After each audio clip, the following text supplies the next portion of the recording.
Good Friday evening, one and all. Welcome to round one of the NRL 7th season. We are officially underway with all of the action, drama, and suspense you have all come to know and love. My name is Toon, and I am accompanied by two fantastic commentators in Slow-Mo and S7R's Hovercraft. Slow-Mo, we have two great combinations tonight in front racing at Watkins Glen, as well as road cars at Tokyo Expressway. How are you feeling about what's to come? I am pumped for both of the combos that we've got tonight. Both of them are very exciting in their own way. We're going to see a lot of different strategies at play throughout both races, and obviously a very talented field of NRL drivers ready to come out and take that checkered flag today. Honestly, I couldn't agree more. These drivers have been practicing since last week, and they received their final placements for their divisions for this season, so I can't wait to see what they have in store either. Now, Hovercraft, I would first like to welcome you back to the booth for another season. How does it feel to be back, and are you going to have any expectations in regards to tonight's festivities? I mean, it feels amazing to be back here, right?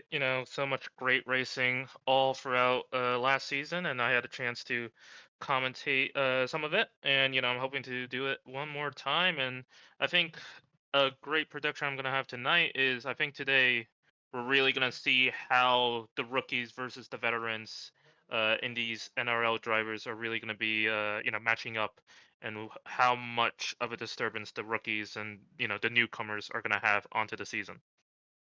Honestly, I can't agree with you more. Those rookies really gave a shakeup to the status quo last week in pre-qualifying. So now it's off to the races, and they get to make a name for themselves and shake things up a little further. Now, before we get into the details, point spreads, and driver lineups, we'd like to take a moment to thank our wonderful sponsors for this season. We would like to start off with thanking the DGDR podcast. This high-octane weekly podcast is where four drivers from the PDX Sim team take you inside the world of motorsport and sim racing. From breaking news to heated debates, wild stories to pro tips, these guys cover it all with passion, humor, and just the right amount of chaos. For your podcast fix, these are available on all platforms with new weekly episodes dropped every Monday. We'd also like to thank Trails and Custom Construction. If you are in the beautiful city of Charlotte, North Carolina, or the surrounding areas and feel your home doesn't really speak to you, then look no further than Trails and Custom Construction. This family-owned and operated company offers bespoke solutions including furniture, home building, cabinets, and much more. They will work closely with you to bring your dream home to life right before your very eyes, both on time and within budget. With nothing but 5-star reviews online, you can trust that your dream home is in great hands. Once again, that's Trails and Custom Construction, building your dream homes and cabinetry that tell your story. Thank you so much for your support. We'd also like to thank longtime sponsor Hankey's Tavern as well. Situated in charming Old Town Florissant in St. Louis, Missouri, if great food, great drinks, and great company are what you're looking for, then look no further than Hankey's Tavern. If you're in the St. Louis area, then stop on by and watch the NRL broadcast live on their many large-screen TVs and let them know that the NRL sent you.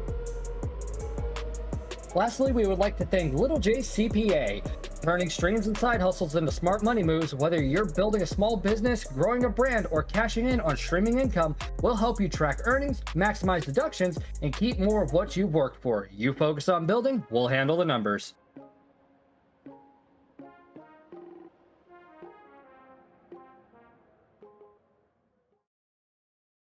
Ah, boy, we are in for a treat tonight, but I think it's time we stop beating around the bush and we go and take a look at the lineup for Division B.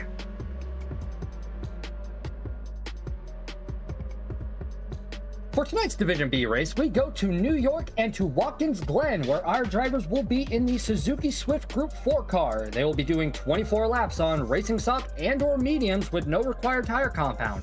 They will have a 10-minute qualifier, 3 times fuel and tire deprecation, and a grid start with false start check.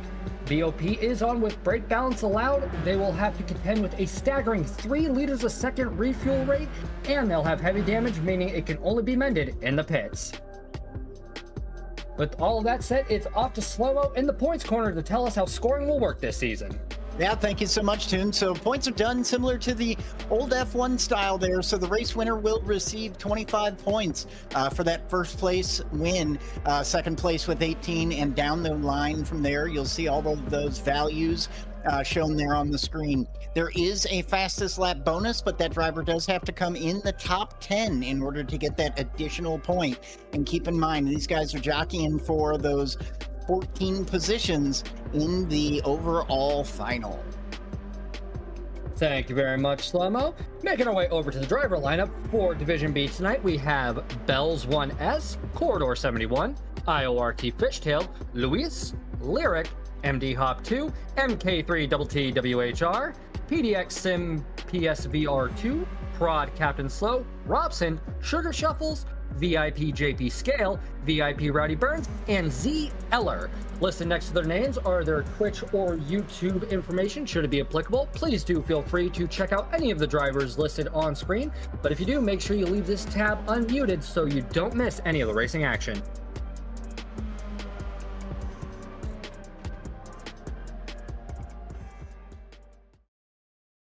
Now, I will admit, I have a soft spot for Watkins Glen. It's a fun circuit. It's something that can be done almost mindlessly when you get into a rhythm. Yes, there are a couple corners that do cause, some heart palpitations, mainly over in the boot and the heel. But since we're on the short course, they don't have to worry about that. They'll just go from the 90 to the S's to the back straight to the chicane to the outer loop, rinse and repeat. So I'm also expecting some pretty quick lap times here. Slow-Mo, what are you thinking? Yeah, absolutely. You're going to see some really good lap times. I know the refill rate for the fuel is a little bit slow, but I don't know if that's going to be a factor today. I really think today's race is going to be, tire management is the key. So, you may see a couple different strategies at play here. There's the soft, there's a soft medium, and you might even see somebody go for medium no stopper. You see, I am interested to see if somebody can pull off the no stopper. But for a more in-depth analysis of that, I do want to kick it over to Hovercraft. Hovercraft, do you think a no-stop is possible in this car and track combination? Possible, of course. Easy to do? Absolutely not. The no stop is very much with the thinking that you're going to save all the time that you would have to take a hit on in the pit stops, right? But with that, you naturally have to slow down your pace on the mediums, even when it's completely fresh, to make it go the full length of the 24 laps. So there are going to be some people that are going to be risking it, trying to go for that, long distance no stop strategy. But I don't think we're going to see anyone do it down the grid, right? I feel like that's only really a viable strategy if you're, either the pole sitter or closer at the front. You make some really solid arguments, and I do want to see how all of it transpires as we jump on board with Lyric, who's getting ready to come through the chicane. Lyric is a part of Team Papa's House of Game with 3 season points so far from the pre-qualifier last week. His current Friday Division B standing is 4th. He's had 6 starts, no wins yet, 1 podium, and 4 top 10s. So I think Lyric might be able to snag a couple in the win column if he's able to get everything working the way he wants to. Now moving on over to VIP JP Scale, who just starts the first hot lap of this session and is coming through the 90. Keeping a nice line, avoiding the curb on the inside, but using all the track available on the outside. Very close to that razor's edge of track limits on this circuit. VIP JP Scale is a part of Team Victory and Performance Racing with 3 points for the season as well.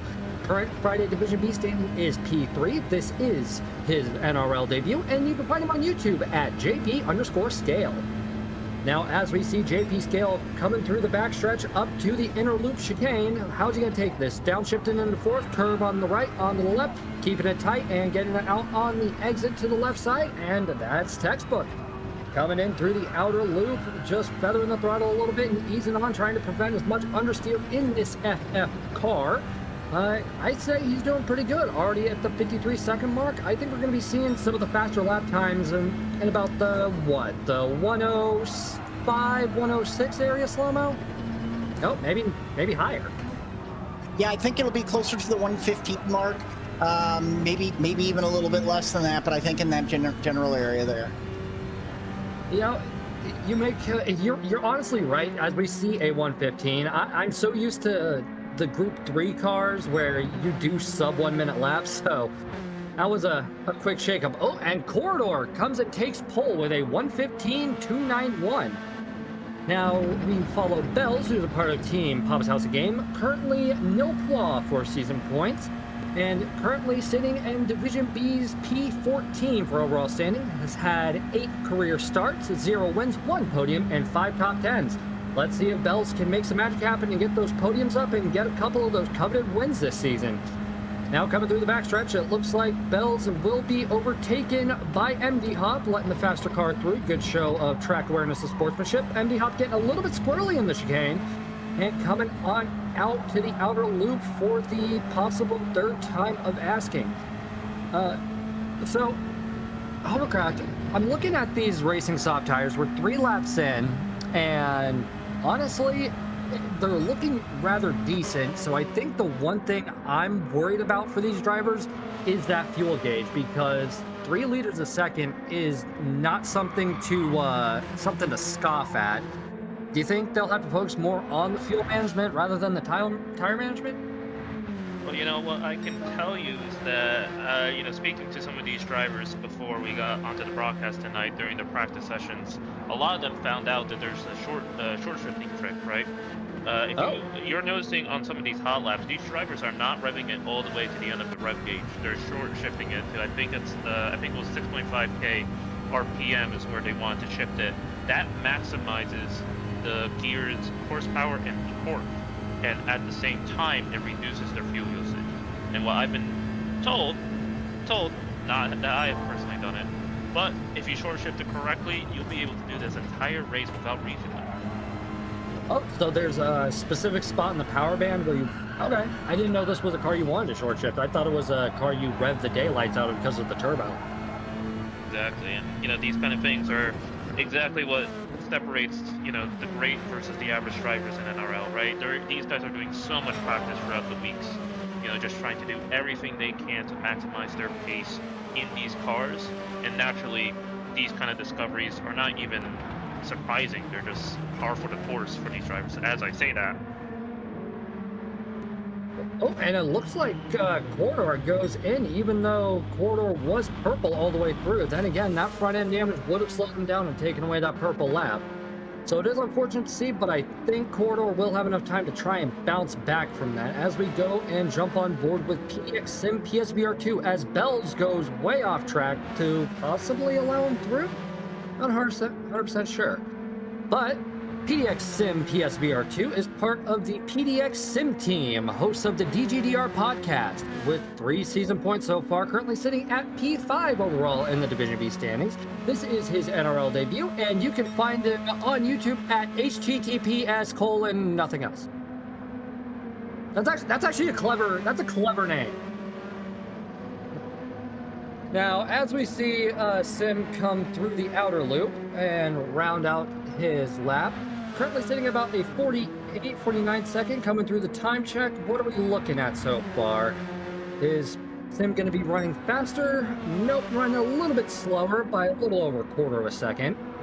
And heading up into the final turn, will PDX Sim be able to shave off any time here? Shifting down into 3rd, and I think Sim's going into the box. Yep, looks like Sim is pitting, so let's go and check on IORT's Fishtail. Do see Corridor just served a penalty up ahead, so Fishtail will have a little bit of traffic to contend with. All right, looks like Fishtail's running almost a 10th up on his personal best lap. That should close the gap between him and Corridor quite substantially if he can keep this momentum. Coming around the final corner and getting close to that wall, but not too close, mind you. And across the line, will he overtake Corridor? He does by 0.02 of a second. We're at the 3-minute mark for time remaining of this qualifier, and now we jump and check on Sugar Shuffles, who is coming around the 90 degree for his 6th lap, and coming down, and I see Rowdy up ahead. Now, Sugar Shuffles is a lifelong member of the Free Agent Racing team, with 3 overall points. Current standings is P2. He's had 16 career starts, 1 win, 4 podium, and 16 top 10s. You can find him on YouTube at Sugar Shuffles, where he'll be streaming this and also livery making, if that is up your alley. Now, Sugar Shuffles is coming into the chicane, Holding it nice and neat, a little bit understeer, but is able to just move through it gracefully. Very well done. It looks like he's closed the gap to Rowdy Burns as well. If this was a race, Rowdy would have to be getting on the defensive as best as possible. Coming up to the last time check for this lap, how is it looking for Sugar Shuffles? Is he up on his time? He is by a tenth. So coming around the penultimate corner, keeping it nice and neat, running out just a little bit. Into the final corner, getting onto that curbing and belting it on out. Let's see if he's able to shave off any more time and potentially knock Corridor down into P7 overall. Doesn't look like it. So looks like Corridor will hold on by half a tenth. Coming on over to Lyric, who is starting his 7th lap on those racing soft tires with plenty of fuel to spare, my goodness.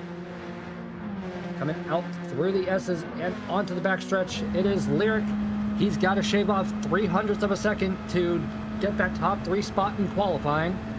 Let's see if he can prove to himself if he deserves to be on that podium for qualifying. Looks like he's down a tenth at the moment, though. Coming out of the chicane, and a 1.5 second okay, that's a little much, don't you think, game? I don't know, Hovercraft, these track limits on Watkins Glen are a real head scratcher. Sometimes you're fine going through that chicane. Oh, I'm sorry, I need to cut myself off. Captain Slow sets a blisteringly fast 1:14.919. That's the first 1:14 we've seen this evening. Runs a little wide. Will he get the track limit infringement, though? Yes, he does, unfortunately. Now, Prod Captain Slow is part of the team Puerto Rico Online Drivers with 3 season points, currently sitting at P1 for the Friday Division B standings, making his NRL debut. And the YouTube is at Esteban Concepcion Racing, Esteban Concepcion Racing. I think I got that right.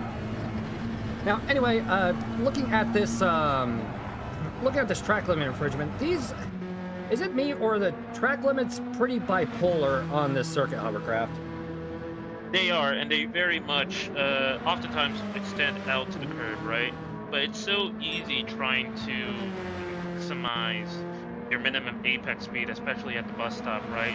That you go a little bit too wide and you run some of these wheels over the curb, and the game just doesn't like it, right? The 2 problematic spots we're going to be seeing today is obviously the bus stop, and as Captain Slow crosses the line, it's also that final exit, because that curb doesn't extend all the way. There's a patch of asphalt at the end of that curb, and if you're fully on that asphalt without 2 wheels over the line, you're picking up a penalty. Yeah, and those penalties will make or break these drivers' qualifiers and races. Now, as we have the drivers coming across the line, it doesn't look like we're going to see too much of a shakeup in terms of the standings from the looks of it. Nope, down a second, down 1/10, and what does Lyric? Down 7 seconds, so doesn't look like we'll be seeing any last-minute miracles, but hey, we've got a pretty solid lineup right now for our qualifying order. So once everybody has concluded, we will go and take a look at those classified results. But for the meantime, this was a really nice and, for the most part, drama-free qualifier, really easing us into the season, aren't they, Slow-Mo? Yeah, they really are. I mean, to see a 14.9 is pretty spectacular. I can't say I'd seen anybody do that in practice. So Captain Slow was really obviously putting in a lot of practice for this. Yep, and taking a look over at our chat, I do see TK's made a good point. The top 8 are all within a second of each other. We're going to have to go and take a further look at the results screen, but my goodness, if that's how they're racing, oh, we are in for a treat for our proper season opener. Oh, goodness me, this is going to be a great time. Now, I do see some drivers are swapping to the preferred starting tire. Sugar Shuffles did jump over to the mediums, and Fishtail is sitting on the softs. I don't know if that's what Fishtail's going to rest on for the race, or if we just need to give a friendly tire check to all of our drivers. Because if it's the latter, tire check. As we wait for this time to run out, Hovercraft, what'd you think of the qualifying session? As the viewers commented, the top 8 are super tight, right? Less than half a second between top 8 and this is very much par for the course for NRL, right? You were expecting very tight grids throughout the entire season and all divisions, both on Fridays and Saturdays. But I think this pace also is very indicative of possibly how they're going to be treating their tires, right? The passenger guys obviously know how to push their cars, but does that mean they're as aware of how much, pressure and how much force they're putting on their tires? Obviously, Captain Slow with the pole position is in a very good spot. He gets pretty much the first choice in strategy, if you want to call it, meaning that he could possibly go for that no stop on mediums. But that doesn't necessarily mean he's able to do the no stop on mediums. It's just an option for him. But whether he practice it or not, yet to be seen. We will have to wait and see, but let's go and take a look at those classified results. So, taking pole position for the race will be Prod Captain Slow with that blisteringly fast 1:14.919, followed close behind, a little over a tenth, by VIP JP Scale. And not even 700ths of a second behind him is PDX Sim PSVR2. Making our way down the order in P4, we've got Corridor, who's only a quarter of a second behind our current pole sitter, followed by Lyric rounding out our top five with Sugar Shuffles, IORT Fishtail, and MD Hop all within half a second. Oh my goodness, it keeps going. We got PHG Bells and P9 still within a second. VIP Rowdy Burns rounding out our top 10 within a second. We have MK3TTWHR within a second at P11 and a 1:15.658, only almost 3/4 of a second.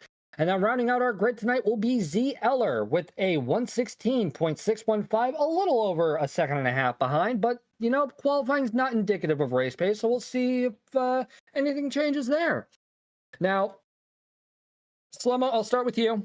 I was not expecting this. I was not expecting the qualifying grid to be that close. I know you and Hovercraft have done your observing and all of that throughout the week. Did you see grid times this close when you guys were spying on people, or was this a shock to you guys as well? I'll be honest, it's not a shock. I think this is going to be a very tight race. I think it is going to really heavily depend on the slipstream and getting yourself an opportunity to make passes. Also, like we talked about earlier, tire management is going to be really, really important for these guys today. Yeah, those tires are going to be the make or break point, probably. That more than fuel. Hovercraft, did you expect this close of a grid, or is this a surprise to you? Uh, I think I did expect this overall. With it being such a short track, and with short tracks, it's a lot more common to see tighter grids because you have obviously less tire or less corners to really worry about. And you also get a lot more chances to do a hot lap, right? So it kind of Right. averages out everybody so much more nicely than if we were doing, for example, the long circuits. But at the end of the day, it's still a very tight grid around the entire field. So even if, for example, Captain Slow is on pole position, that doesn't necessarily mean he has the best race pace, right? And that's what we're really gonna have to keep an eye on for the beginning of this race at the very least. You do make a very good point. We do run into drivers who are essentially glass cannons in terms of driving. They can go like a bat out of the underworld and put in those times, but they trash their car as a result. So, in the short term, yes, it was a good time, but maybe we should be thinking about the longer game here. And once we get on grid, we'll get to see how everybody's labors have borne fruit. So I do want to quickly make mention that we do see close grids like this in the NRL. That this is why there is the pre-qualifier, and honestly, we've had instances where grids are either super close or they're rather spread out. This has to be, honestly, Slow-Mo, and you can correct me if I'm wrong, this has to be one of the closest grids we've seen for a season opener in NRL history. In our 7th season, we get the closest grid ever. Yeah, man, I can't really disagree with you. It's very, very close. I mean, I have high hopes that we're going to see a lot of lead changes. Guys jumping into the slip, taking that opportunity on the straight, maybe catching somebody outside on a turn. But I really expect this to be a very tight race all the way through 24 laps. Yep, and it's hard to think that it's only 24 laps because given this grid and given what we're hopefully going to see, I don't think 24 laps is long enough. I really don't. We're going to be we're going to be in for a treat, and honestly, I think 33 laps would be fun, but then I think we'd be approaching NRL final territory in terms of overall race time. Right. But we can all hope. We can all have a wish list, like the NRL Hall of Fame. But we'll just have to see how everything transpires. But enough idle chit chat. It is time we get into the racing action.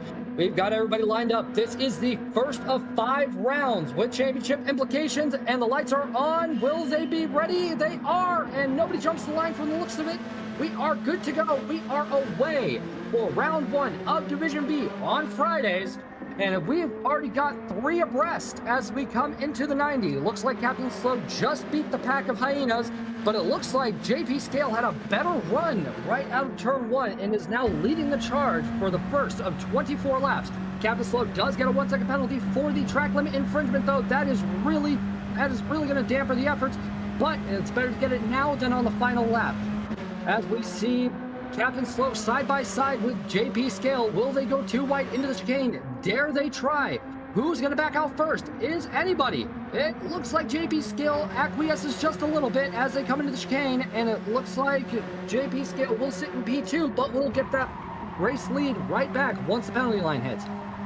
Jumping on board with Corridor 71, coming around the outer loop, and is really within slipstream territory of all of these drivers. And it looks like Captain Slow's going to fall from first all the way to 5th, maybe even 6th. Yep, looks like falling into 6th position from that 1-second penalty. That is really going to hurt. Coming into the final corner to finish off the first lap. Corridor is now in P4 and within slipstream range, and it looks like Sim just clips the wall rounding the final corner. That's definitely going to lead to some damage and will be able to only be mended in the pits. Once again, this is heavy damage on this race. Sugar Couples jumps up into P2 at the moment. Now he's got Sim right behind him, and we've got Corridor behind him as well. It looks like we are in the makings for a nice little bump drafting spree if they want to try and get down this circuit quickly. Looks like JP Scale is trying to pull away as best he can. Does Sim have the overshot? No, he does not. Not enough overspeed to try and slingshot on by. Corridor trying to make a move, and it looks like we've got a nice little conga line coming into the chicane. Now, Slow-Mo, I know we focus on the tire and the fuel strategies and things of that nature, and I just want to know, what tires did our drivers pick? Not a single driver chose to start on soft. The entire field went mediums for the beginning. Wow. Okay. That just... Really? Okay, cool. That's actually really neat to see. Now, rounding out our second lap, we've got Lyric trying to make a move and get P9, or hold on to P10, my apologies, from Rowdy Burns. Now Lyric is trying to get side by side with Bells. Did he have enough momentum? It doesn't look like it at the moment, but there's plenty of opportunities as they start the third lap and head up to the 90. Is anybody going to try and get on the curb? It looks like Rowdy will get onto the curb and is using all the track afforded to him, but it looks like MK3 Double T may have had a little bit more momentum. Good show of teamwork here for these two drivers. A temporary truce with a bump draft to make sure they don't lose the pack. This grid is still super close together. I mean, all things considered, we've got packs all over the place. Now, as we jump on up to the front of the field, where Prod Captain Slow is currently sitting a second and a half behind JP Scale and is right up Corridor's chuff. Will he be able to make a move through the outer loop? A little bit of a cutback maneuver? Doesn't appear to be so. It looks like Sim and Corridor both hop on the brakes to prevent some understeer.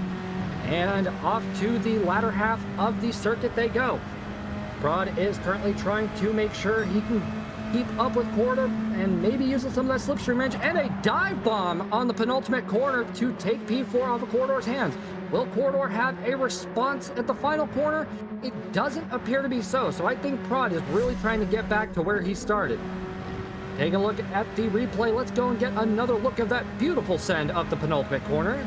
Here we have Captain Slow and Corridor almost side by side, and just last of the late breakers gets the overtake done, and I think Corridor may have been caught a little bit surprised on that one, Hovercraft.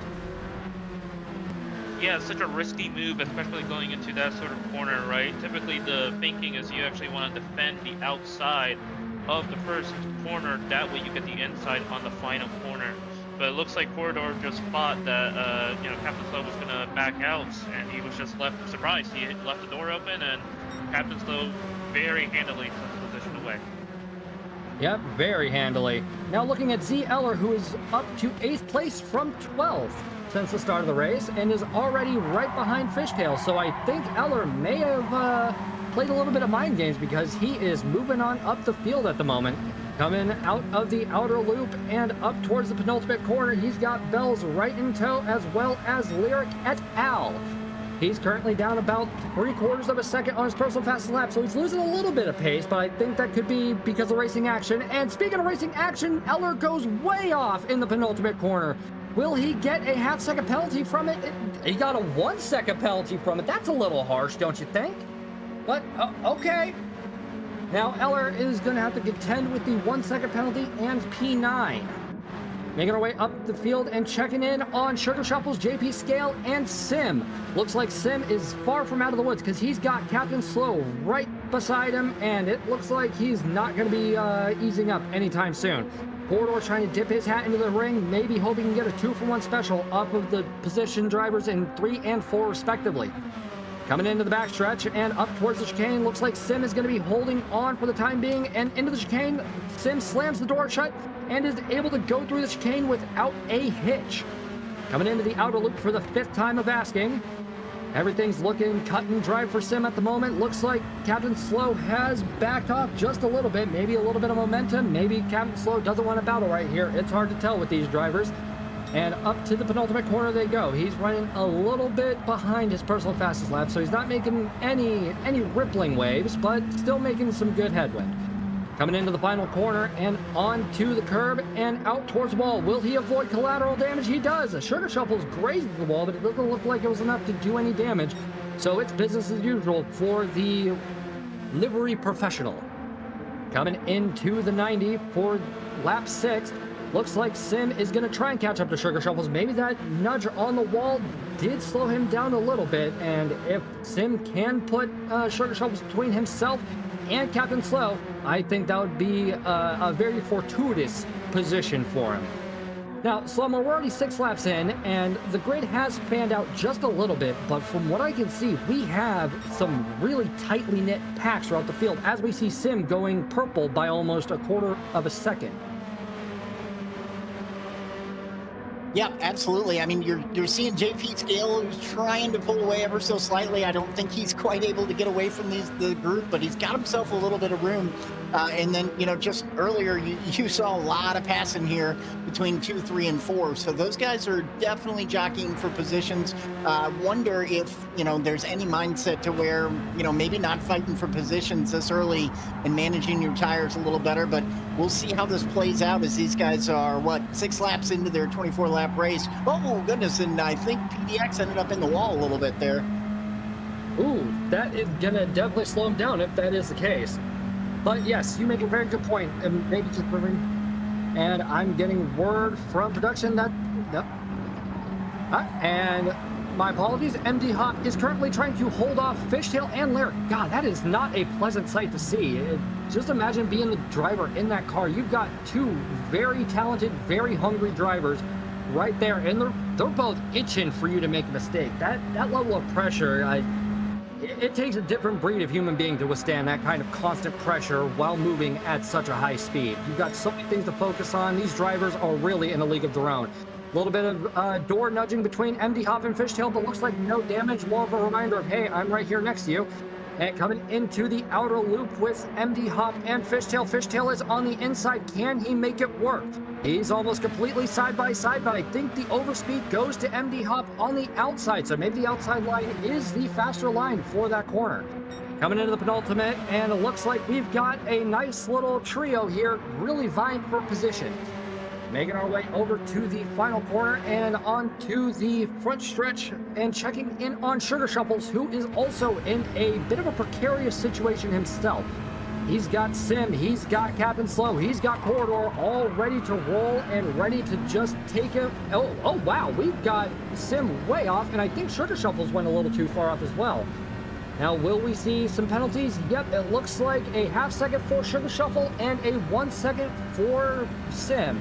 So that's really going to benefit Captain Slow and Corridor with a nice little 2-for-1 special on both accounts. The only thing that these drivers can do is try to put a little space between them, but I don't think it'll do them enough good. So honestly, if I were these drivers, I wouldn't be trying to make any risky moves. But speaking of moves, we did see Captain Slow really quickly cut over going into the chicane on PDX Sim. So very well done and great thinking from Captain Slow. Coming into the penalty zone, Sugar Shuffle serves his half second. And it looks like Sim serves his 1 second. So Captain Slow is going to try and capitalize on Sugar Shuffle's misfortune, but I don't think it was enough. I think Sugar Shuffles may have had enough room between them. Coming in too wide to the final corner, and it looks like Captain Slow is making sure to keep Sugar Shuffles off that racing line, and it looks like we're going to be almost 3 abreast going across the start-finish line, and it looks like Corridor is trying to find some way to make it work. It looks like Captain Slow will be in an advantageous situation, though, because he does have the inside line, but Sugar Shuffles is trying to make a little bit of a crossover, and doesn't work. Honestly, Hovercraft, we are seeing some really good racing, some split-second maneuvers, some tight racing. Everybody's being respectful and trying not to run each other off. You honestly can't make this up if you tried. We are seeing some fantastic racing, are we not? Absolutely, but if I was a driver in this 4-car train, I would be so annoyed right now with how much battling I would have to do.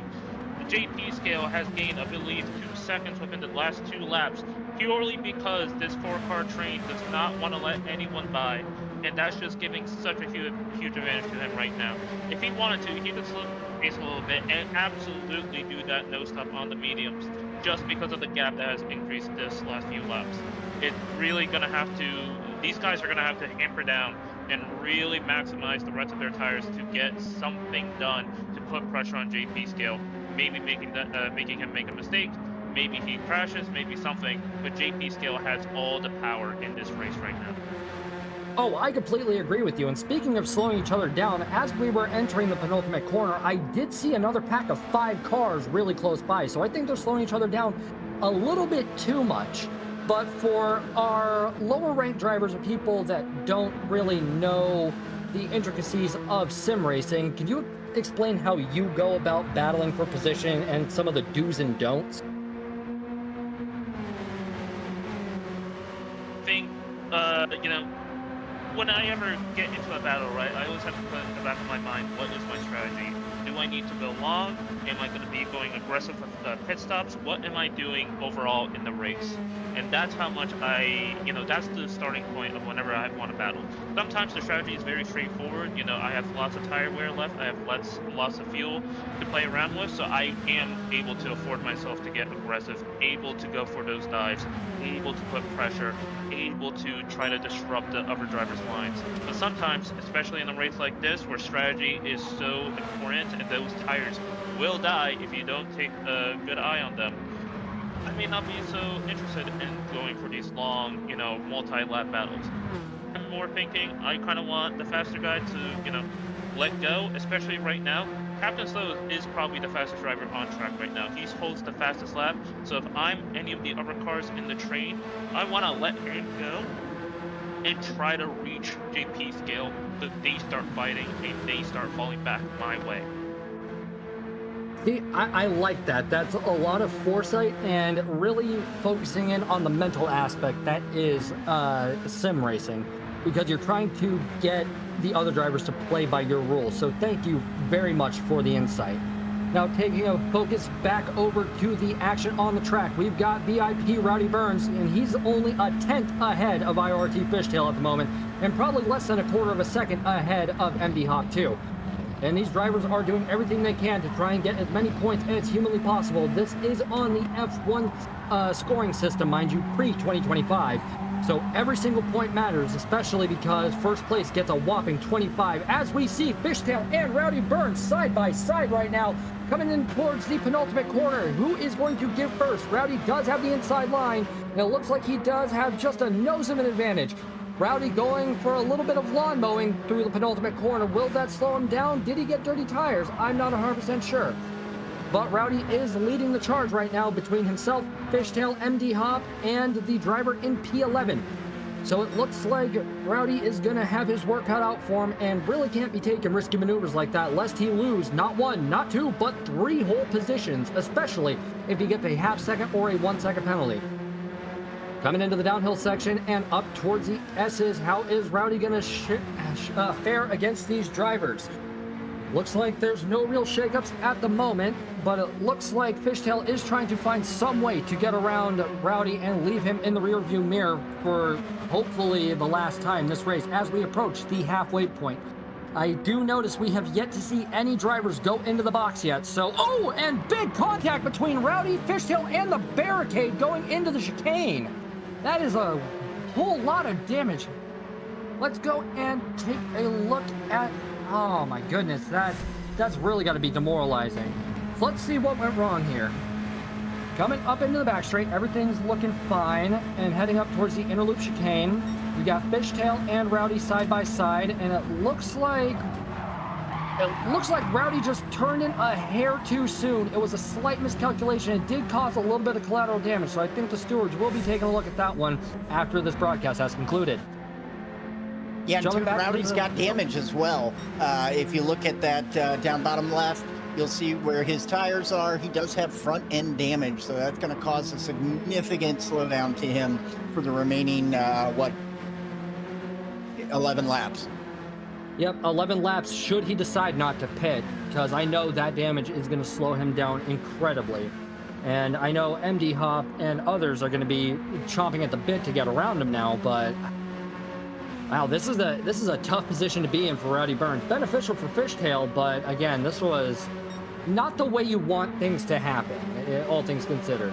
Now, speaking of things happening the way you want them to, looks like Captain Slow has been able to get around Sugar Shuffles and is starting to shake off Sugar Shuffles, Corridor, and PDX Sim. So maybe we'll be seeing Captain Slow catch up to JP's scale within the next 10 laps.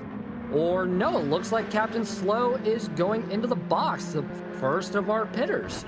Interesting to see. Maybe he's hopping on the softs, maybe doing a touch of fuel. I'm not 100% sure, but it looks like we know without a shadow of a doubt, Captain Slow is not doing the no stopper. All right, looks like a fresh set of rubber, and out he goes. No fuel. Yeah, actually, giving a little over half tank. Yeah, you don't need it. Looks like Z Eller has fallen into P11 as we see Captain Slow come out of the pits. This pit time is just super long. Slow-mo, do you think it was wise to go into the pits, especially in P2? Yeah, I mean, at this point, I don't know if there was a strategy there we're not aware of. I think I personally would have stayed on track and kept up with my competition. As you see, Corridor, and was that PDX Sim getting into it there? I think so. Looked like we had seen a nice little dive bomb from Corridor on Sugar Shuffles going into the chicane, and as we take a look at the replay, we'll get a better look at all of it. So a little slight nudge, and it looks like Corridor just tries to slingshot up. Oh, it was Sugar Shuffles that made the dive and made it stick, and it looks like that slowed him down to the point to where Sim was able to take over. So a calculated risk, it just didn't go according to plan, but we've still got 9 laps left, so there's still plenty of time to bounce back from all of that. Corridor does have a 4-second gap between himself and Lyric in P5, so there really shouldn't be too much to worry about, but you're definitely far from out of the woods. Making our way over to P10 and PHG Bells. Coming into the 90, currently sitting about a quarter of a second behind MD Hop and about 2.5 seconds ahead of Z Eller. Looks like Bells is trying to find a way to get around MD Hop, getting right up on his bumper, coming up through the uphill section of the S's. Will he be able to make anything happen? It doesn't appear to be so. It looks like Bells, alluding back to your point earlier, Hovercraft, it looks like Bells is just revving it on out. Doesn't look like he's doing the short shifting, but MD Hop does get ahead of Rowdy Burns just before the chicane. Ooh, and a 1.5 second pen. Oh, goodness. I'm sorry. Go ahead, Hovercraft. No, I was just going to say, yes, unfortunately, it looks like some of these drivers have to, are sending it or revving it all the way out. But it does give them a little bit of an advantage later on in the race when they go onto their second set of tires, be it the mediums or the softs.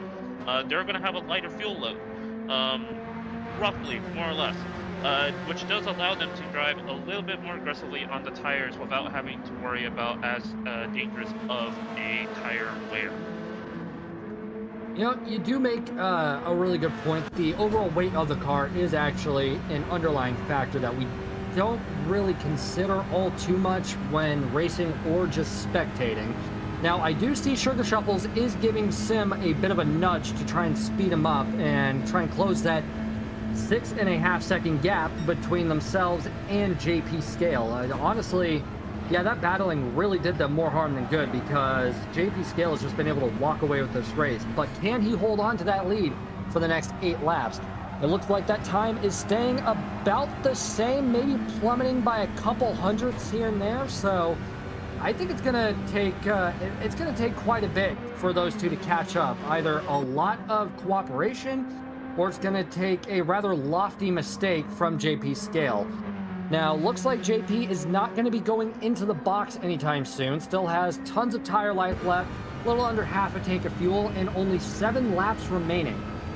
So I don't know if we'll be seeing JP Scale pit at any point in this race, especially because he does have an almost 7-second lead over the rest of the grid. So, Hovercraft, in your opinion, if you're sitting this far ahead of these drivers, would you even consider going into the box, or would you just look at what you've got and think, okay, it's good enough?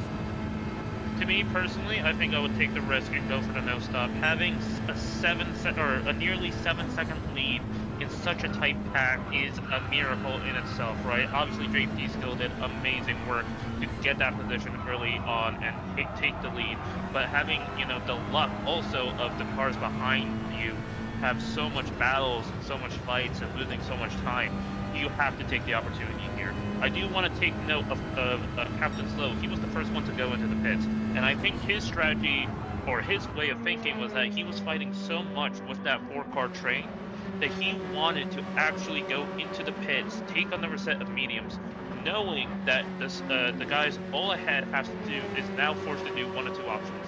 One, either commit to the no stop themselves, which since they're fighting a lot already, they're going to be losing so much more tires, or 2, go into the pits all with one another and go onto, say, a softs, but since they're so close to one another, they're just going to fight again.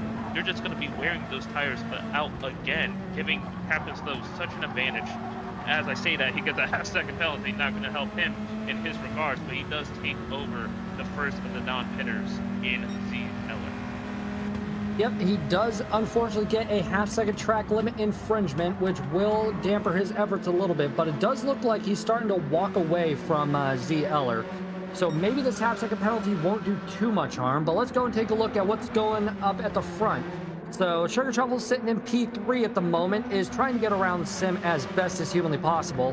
Looks like JP Scale is still just marching away from these guys like it's a Sunday drive.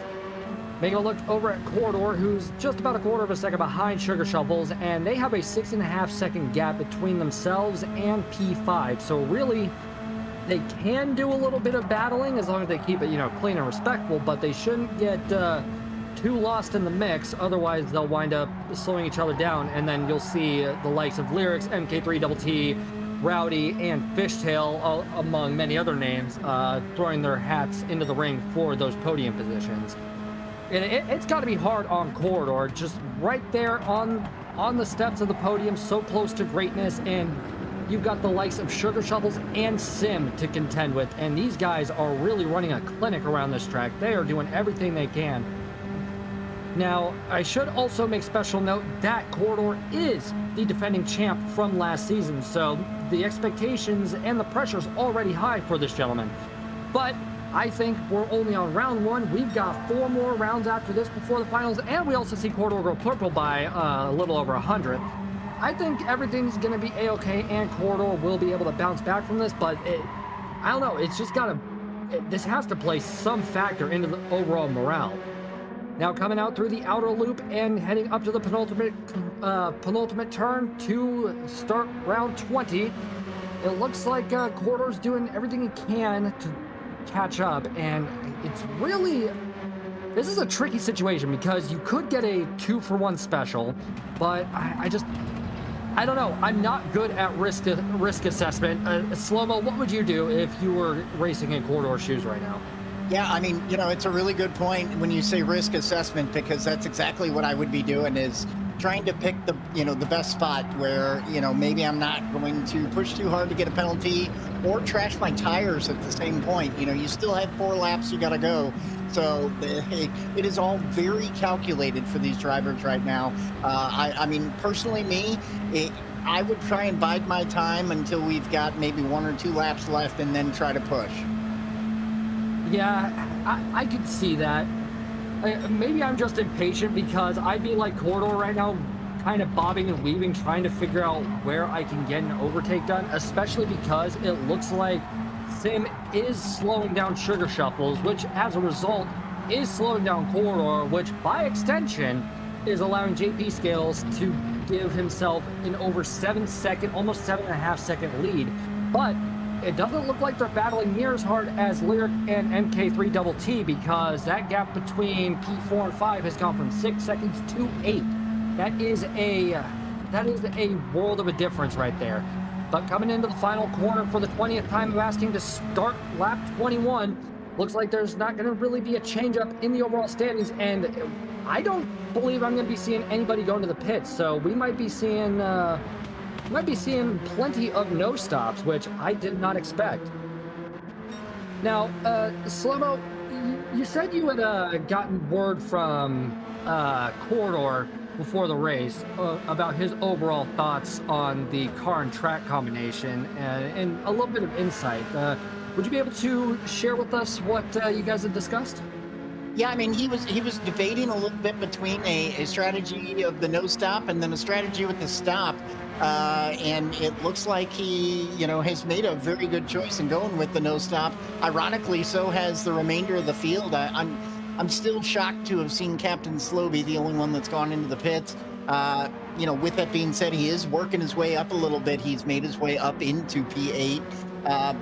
He was at the back of the field, so he's making up good ground. He's running out of time to catch up with some other drivers, though.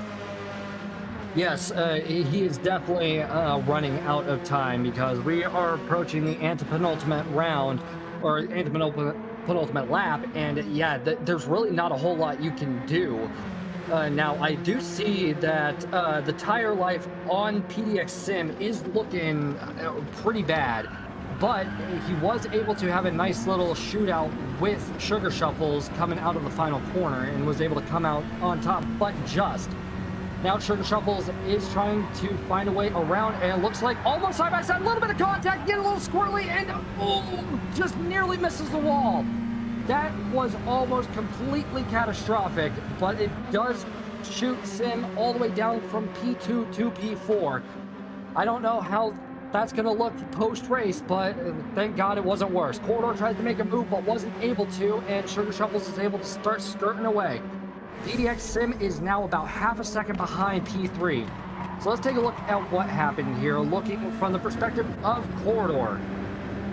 All right, and jumping on to Sugar Shovel's perspective, coming up through the S's, and what happened here? So it looks like Sugar Shovels gets the inside, and it looks like Sugar Shovels may have turned into Sim inadvertently. That is going to be up to the stewards to decide how to rule that one. It was unfortunate to see, especially with how good that race was going between those two. Making our way to the penultimate lap, it is now Sugar Shovels in P2, Corridor in P3, and Sim right there in P4. There's still plenty of time to bounce back for all these drivers. Anything can happen, anything will happen. So we're just going to have to see who can capitalize from the other's misfortune or get into a rhythm over these next 2.5 minutes of racing that we have left. Sugar Shovels is doing everything he can, put a gap between himself and Corridor just slingshots right up to him. My goodness. All right, that was instant transmission type speed. Now heading up through the back straight into the chicane for the second to last time, and nearly missing the barricade, getting all the curbing that he needs to have a good run out, and doesn't look like he went over. Coming into the outer loop, and yep, no penalties, so it is business as usual for Sugar Shovels. But it does look like Corridor might be losing a little bit of ground to Sim. I think Sim is driving like a man possessed at this moment. Coming into the second to last corner, how is Sugar Shovels going to tackle this? He is building quite a gap between himself and P3 and 4. If he can keep this momentum up, he won't have to worry about either of those two for the remainder of this race. Tire life, though, is playing a big factor here, and I know Sim's tires are pretty much shot at this point. Sugar Shovels is doing a little bit better, but not by much, and it looks like Corridor and Sim are going to be side by side coming into the 90 for the final time this race. This is do or die time for these drivers. They are too wide. It looks like Sim is able to make the move happen. He runs out onto the curbing a little bit. Let's just make sure he doesn't get a penalty. Otherwise, his hopes of a podium will be dashed in an instant. Doesn't look like that's going to be the case, though, as they come up to the S's for the final time. Corridor is now a quarter of a second behind Sim, and looks like Sugar Shovels is going to be just moving on along and hopefully breathing a sigh of relief that he's finally out of that battle after 24 insane laps. Corridor might be trying to make a move into the chicane. Doesn't look like it. Sim slams that door shut and holds on to P3 for the time being. Into the outer loop. This is where clever tactics and race IQ will play a huge factor here. Will we see anybody get cute with it? It does not appear to be so. So coming out of the outer loop for the final time, and it looks like Corridor's trying to get side by side with Sim. Sim does have the inside line, though, so that will give him an advantage. They are door to door, literally. Coming into the penultimate corner for the last time, Sim will have the advantage, and coming up over to the front of the field with a resounding victory will be VIP JP Scale. And it looks like PDX Sim was able to hold on to P3 just barely. There was Sugar Shovels coming along in P2 with Sim in P3, and a special mention to Corridor for giving us some fantastic racing. Just missed the podium this round, but that is definitely not the last time we'll see him up at the front. Coming in P6 will be MK3 Double T. We will see Prod Captain Slow bounce from P12 to P8. Looks like the pit strategy just did not go according to plan. Bell's coming in P10 and almost no fuel, and Rowdy with a little bit of showmanship across the line, and the Ella rounding off our drivers. So, Slow-mo, the pit, I liked the idea on paper. I don't know. But congratulations to VIP JP Scale 1, who gained one position and took the race victory. Now making our way over to the provisional classified results, taking the race victory with an overall race time of 30.5 minutes rounding up, will be VIP JP Scale. Coming in behind in P2 will be Sugar Shuffles, followed by PDX Sim PSVR2, rounding out our podium. Corridor 71 unfortunately didn't make the podium this race, but it's only round 1 of 5, so there's plenty of time to come back from that. We've got PHG Lyric rounding out our top 5, followed by MK3 Double T WHR, followed by IORT Fishtail, and Prod Captain Slow from P8. Making our way down the grid, we have MD Hop in P9, falling about 30 seconds behind the overall race leader, with PHG Bells rounding out our top 10. We've got VIP Ruddy Burns in P11 and Z Eller rounding out our drivers for this round. But yeah, back to what I was saying. The pit stop on paper seemed like a good idea. I'm Slow-mo, if you had to speculate, what do you think went wrong? Do you think it was like a timing issue? Do you think it was just coming into some sort of traffic? What do you think happened? Your guess is as good as mine on that one. It's really hard to speculate what was going through his mind. And, I think Hover touched on it. Maybe he was trying to get out of that traffic. And, he really did a good job making up some of that time after the pit stop. He just didn't have enough track left to get back up with some of the lead packs. Yeah, that's really what it's looking like. Hovercraft, what is your insight from what we saw with the pit stop? I think how Captain Slow was thinking about it, right, is that he was in that battle so much because he got that penalty right off the line, lost a lot of positions from a bad exit out of turn one, and then the penalty, dropped him down to I think it was sixth or seventh, and he had to fight his way back up. So I think before the pit stop, he was in that four-car train, he was fighting a lot. He felt that his tires were just wearing down all significantly. And he was thinking that the cars around him were probably facing a similar tire wear struggle, and that he was calculating that by the end of the race, those medium tires that they all started on were gonna completely die out. They were gonna be completely red, and they would have had no grip and would have been losing 2, 3, 4 seconds a lap. So that's why Captain Slow decided to, jump the gun and try to take that on an extra pit stop, thinking that everyone else had as bad tires as he did uh that point of the race. But unfortunately it was just a miscalculation on his end, and it kind of sucks because he definitely had the pace to at least go for a podium here. But it just wasn't meant to be. He had a compromised beginning, and fortunately that led him to make the wrong pit strategy. It was an unfortunate miscalculation, but I believe it is time we go and talk to our podium finishers. We will be starting with P3 in DGDR zone. PDX Sim PSVR2. Sim, how are you feeling after that insane race? I'm feeling great. Started on P3, finished P3, so I popped my NRL cherry, and I'm feeling good. I'm glad. I want to thank Sugar Shuffles there for a little bit for helping pushing me along and everything, but unfortunately, I just couldn't hold on to it. But yeah, those tires were gone. My tires done a lot of practice the no stop, but with the battling and all that, they went a little bit quicker than I thought, and yeah, but I was just happy to finish on the podium on my debut of NRL. Yeah, you had an insane first round, insane debut, and I do want to also make a quick side note that pretty much all of us here in this booth have been on your show, and now you're on our show. So this is interesting to see how the tables have turned, and it's a Yes, lot they faster have than I turned. expected. But run me through that battle you had with Corridor for a vast majority of this race. What was going through your head? Did you feel any pressure? Just give us a glimpse into the mind of PDX Sim from lap 1 to the checkered flag. Well, the beginning was I was, hoping to get a good start. I got a good start. And then with Captain Slow getting that 1 second penalty, I was like, right on, it's going to work out.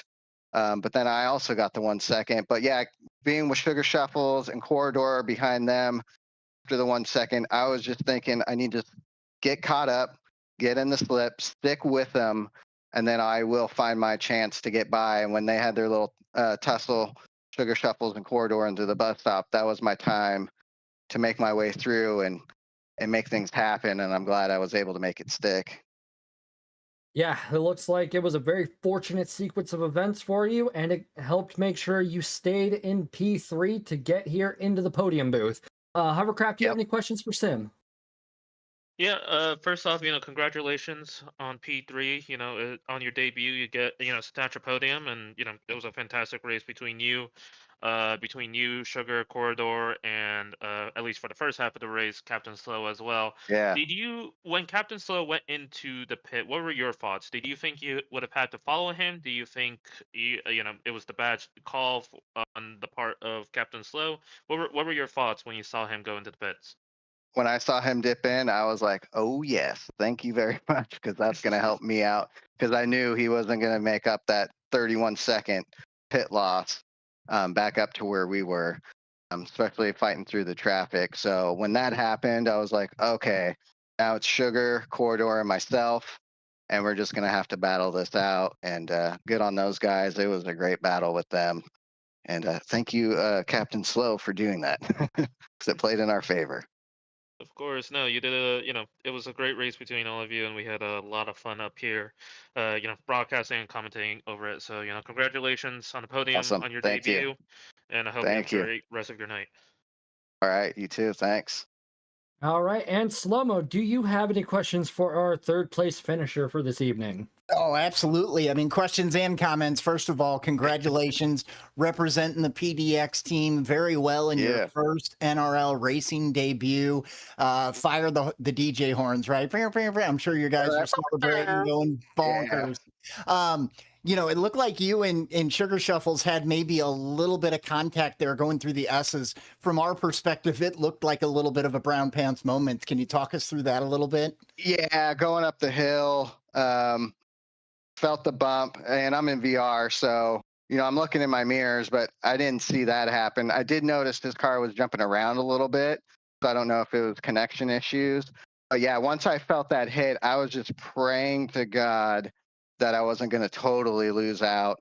And thankfully, I didn't. I was able to catch back up and have a great battle at the end with Corridor going through the bus stop and making all that happen. And good on him for sticking with it as well. But yeah, that was definitely a brown pants moment for Yeah. sure. I thought I totally lost out on that when that happened. But Yeah. I got the replay. I'm gonna take a look and see what happened. So We did watch a replay. I mean, it was a very nice recovery on your part, and obviously put you in a really good, opportunity to get into P3. So well done. Congratulations on your debut today. thank you guys. Appreciate it. Yes, definitely go rest and relax, and hopefully you'll be chomping at the bit to see what round 2 has in store for you. So Oh thank you so yeah, much for your can't time, wait. Sam. Yep. Thank you guys. Have a good one. All right, now it's time we make our way on over to our second place finisher, NRL and McNaughty Gaming Community veteran Rejatix Sugar Shuffles. How are you doing, RJ? Doing pretty well. How are you guys doing? Not too bad. You really gave us quite the spectacle. So, well, my question for you is, how does it feel to be back for yet another season of the NRL? You've been here since basically the start. Yeah, it feels good. I mentioned it last season when I got a podium that it always brings me back to the game. If I find a little lull, brings me back, gets me pushing back on GT7 again. I do want, before we get too far, I want to apologize to PDX Sim off the bat. He mentioned seeing my car jumping around. I saw his car jumping around. My view, I went from pushing him to seeing him sideways. So it was definitely not intentional. I planned to do what I was doing every other lap, and I was going to continue pushing him. So, yeah, I felt so bad after that happened. Um, so yeah, sorry off the bat. There's from the lag side, there wasn't too much I could do. But I've heard from the other side of the replay, it looks like I was beside him. So I just wanted to let him know it was definitely nothing intentional, and part of the game. But my bad. We do respect people that can put their hands up and say, you know what, that was my fault. I apologize, and not point the fingers, be like, well, you shouldn't have been right there. What are you doing on my lawn? Blah blah blah. So Yeah, I mean, it was one of those moments. Really, nothing I could do. I was pushing him on my end, and then all of a sudden cars were jumping, and I saw him sideways. I was so glad he caught it because I felt bad immediately, and I'm like, oh well, at least he caught it. And when he came back and fought back to P3, made me feel a little better. It took a little wind out of the P2. I won't lie, because never like seeing that happen, even if it wasn't really something I can control, other than just keeping a whole car length in front of me in case lag happens. But yeah, we'll move on from here. But it was fun racing with him. So yeah, it looked like you had a blast. Hovercraft, any questions for RJ? Yeah, first off, congratulations on the P2. You've been here multiple times before. You've been in this interview room multiple times before, so you're probably really comfortable in this little thing. But I just wanted to ask, when you got off the line and you saw kind of the chaos at the beginning with Captain Slow going wide, picking up a penalty, JP Scale going into the lead, what were your thoughts? What was your thoughts in the initial laps? off the bat, oh man, I went blank. I was just like, I was so happy that things started. It kind of opened up almost right away for me, and I got enough room to pull away, and I was the inside line that I almost got to take T1 normal, because I got to swing back outside to hit the apex. So after that initial lap, I couldn't have been happier. That was the best jump and start I think I've ever had. So I was just, yeah, couldn't have been more pleased with that start. Absolutely. I mean, you maximized everything there, and cultivated or cultivate the Accumulated. Accumulate. Yeah, sure. Let's go with that word. It got you a P2 at the end of the day. So congratulations on that. You drove amazingly, and hopefully I get to talk to you multiple more times this season. All right. Cheers. Yeah, that sounds good. Thank you. All right, and Slow-Mo, any questions for lifelong friend of the community? Oh, you bet. RJ, first of all, congratulations. Always such a class act on and off track. You certainly exhibited that today. In if it's lag, then what can you do? You guys were racing very hard there. You talked a little bit about the beginning of the race. You really, gave yourself an opportunity to be in it the entire race. What were you guys doing back there? It looked like at one point maybe there was some bumping and grinding, but then again, did you get any good bumps from somebody that maybe we didn't catch on camera to kind of keep that pack together? I mean, basically everybody. There wasn't a ton from my part because early on I ended up getting up front and was getting a lot of pushes. So we had a lot of pushing just to try to keep up. JP just he was gone. He didn't even need anybody pushing him. No slip. He was just gone. There was a few times we definitely took the bus stop, and I thought people were going to send it, so I gave some room, and we made it through every time. Could have been some bumping. I don't know. Like with the lag that happened the one time I saw it, who knows? Maybe it happened more, and I didn't notice it. But it was overall, I had no issues. We had great pushing. We were all just trying to stay in that pack, I think, until the end. Before that lag incident happened, I was just trying to stay in that pack, and I was going to keep pushing because honestly, I was out front for so long, and you tell yourself don't look in your mirrors when you're out front, but then you end up doing it constantly because the slip just kept everybody here in these cars, and I was content sitting behind PDX until the final lap. So it kind of sucked we didn't get to play that out in the final lap, the three of us, but I'll take the P2 every day. So yeah, well done. Congratulations on the great podium finish here in our first of many races here in season 7. So look forward to getting a chance to talk to you here throughout the remainder of the season. Good luck with the rest of season 7 here, RJ. Yeah, thanks guys. Have a good one. Thank you. You as well. You relax, and I hope you're chomping at the bit for round 2. Now, we are going to take a brief intermission, and when we come back at you on the other side, we'll have our Division A race. So make sure you go grab a snack, get a drink, take your dog out, do whatever it is you need to do. We'll be right back at you after this brief intermission.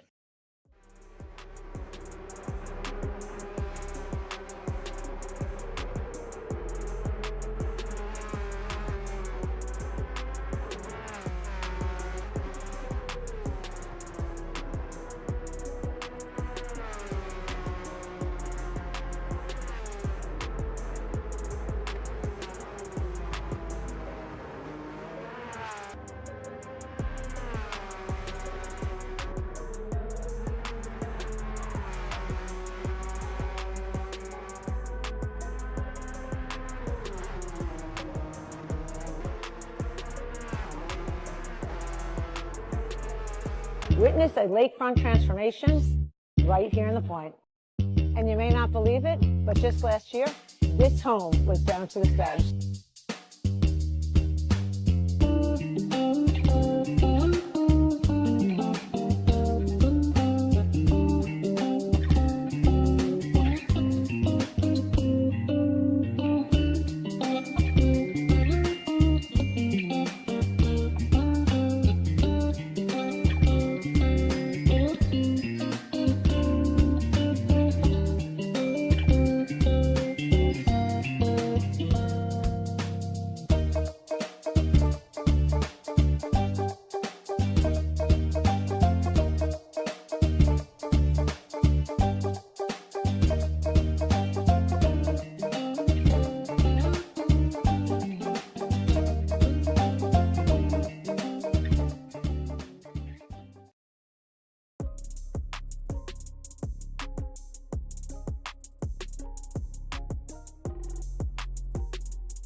Welcome back, everybody. We just had a very intense Division B race, and the action doesn't stop there because in just a moment, we'll be taking a look at our Division A race.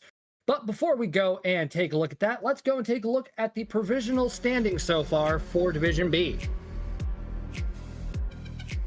So currently taking the overall Division B lead on the Friday side of things is VIP JP Scale, who just had a dominant showing in the Division B race. Followed closely behind with 21 points by Sugar Shuffles and 18 points by PDX Sim PSVR2. Coming in P4 overall at the moment will be Corridor 71, followed by Lyric, rounding out our top 5. MK3 Double T WHR sits in P6 with 11 points, followed by IORT Fishtail with 9. Prod Captain Flow is currently sitting at 8, followed by Z Eller with 3. MD Hop will be rounding out our top 10 with 2, with Bell sitting in P11 with 1, and then we have VIP Roddy Burns, Robson, and Luis all sitting with 0 points so far for this season. But we're only on round 1 to 5, so there's plenty of time for that all to change.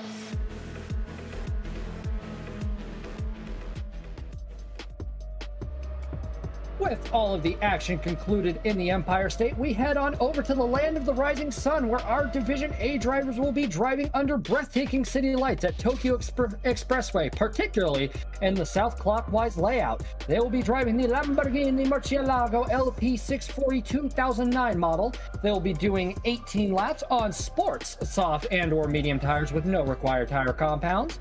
They'll have a 10-minute qualifier, 15 times tire wear, 2 times fuel burn, a grid start with false start check, BOP is on, and they will have to contend with a 3 liters a second refuel rate as well as heavy damage, just like in Division B. Now let's go to the points corner and to slow-mo to refresh our memories on how the scoring will go this season. Yeah, thank you so much, Toon. So again, the points are F1 style, so you'll see the winner is going to get 25 points. They drop down from second place, third place, and so on. Those are represented there on the screen.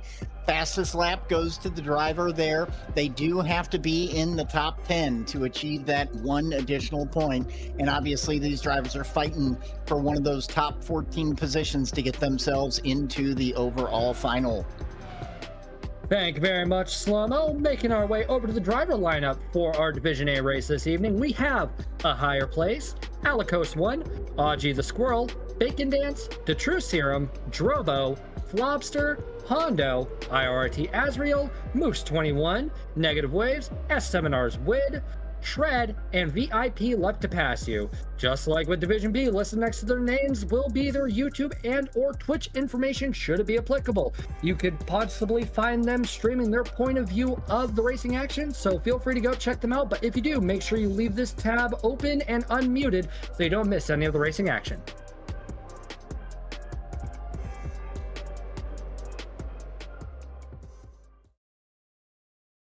Outside of the Nürburgring, give me a more polarizing track than Tokyo Expressway. Starting with you, Slow-Mo. Can you think of one? Wow. I don't think anything comes to mind off the top of my head. Laguna Seca, maybe, but probably not to the same extent. Yeah, Laguna Seca is a good answer. Hovercraft outside of the NURB. Is there a more polarizing circuit than Tokyo Expressway? Yeah, Special State Redux. That's not a track. That's a cry for help. That is a track. No, it is not. You do have a good point in that, this track is it is difficult, mostly because, it feels very low grip in a lot of cars, but the more annoying thing is just all the walls around you, right? No matter which variant or which layout you run of Tokyo, the walls are there, and there is no such thing as runoff except for maybe 3 corners. And even then, those 3 corners are vicious with the track limits. Yeah, this is one of those circuits that really does not muck about when it comes to track limits or anything along those lines, and we're going to have to see how these drivers handle it as we jump on board with a higher place who is currently qualifying for their race position. Higher place is currently behind the True Serum, but ahead of Audgie the Squirrel, and it looks like everybody's starting to file on out as we go through the outlap. You can see there's really nothing but walls and tight spaces for this circuit, so overtaking opportunities are at a bit of a premium if you really think about it. Now coming through across the penalty line and getting up towards the start-finish straight, hopefully, in the near future. We'll be seeing these drivers really give it all they can, but they're going to have to be cognizant of not only their fellow drivers, but just these sweeping corners, these tight lanes, and just so many other factors. I do not envy any of these drivers having to race in this car on this track. Now, Hovercraft, you did a bit of practice with this car, did you not? Give us your input on what you kind of took away from this combination. You know, me and my team, Sector 7 Racing, you know, we practice very hard in a lot of these events, and, you know, we're very logical and we're very, you know, very research oriented when it comes to maximizing our results in these events. And the first thing I wrote down for this car is that the car is horrible. It's extremely heavy. It doesn't help that we're on the sports tires. Also, it likes to the rear end likes to step out while you're trail braking. When you get on the power, it feels like a front-wheel drive car, despite it being all-wheel drive car. Brakes are basically a suggestion. Yeah, it's just a very annoying car to drive. To quickly interject, I think your teammate in the Truth Serum is really bringing truth to those words, because he was slipping and sliding all over the place and got a half-second penalty and back to the pits, which honestly, I don't blame him. This car looks like it is going to be a handful. Now, a higher place does set the benchmark lap. And it looks like Witt already says, I'll be taking that, thank you very much, with a 134.735. When you guys were doing your research and testing for this track and car combination, what was the fastest time you guys were able to see in terms of qualifying and lap times? We were getting very low into the 34s, so, you know, expect to see a 34.2, 34.3, maybe a 34.4, you know, depending on how well these drivers execute their quality strategy. But during the race, we're going to see these guys go, you know, one in two different directions, right? The strategy that we're looking to see is that we're possibly going to be seeing a two-stop, all on softs, or possibly a three-stop, all on softs as well. Meaning that anyone who's running a two-stop is going to have to, you know, curb in their pace a little bit to make it all the way to the end of the race, but those on the three-stop have a lot more of a margin and a lot more space to be able to really put down the rubber. You know, I can't wait to see how it all shakes up, and I really hope that these drivers will not only take heed of your words, but also be rather cognizant of each other, because last thing we need, especially in a section of the circuit like this where it is very narrow and you've got really nowhere to go, you don't wind up finding yourself in a situation where you go from driver to passenger really quick. As we see Shred just moving through the tunnels. My goodness, the understeer getting from wall to wall, and was able to shave off 0.08 of a second at the same time. So yeah,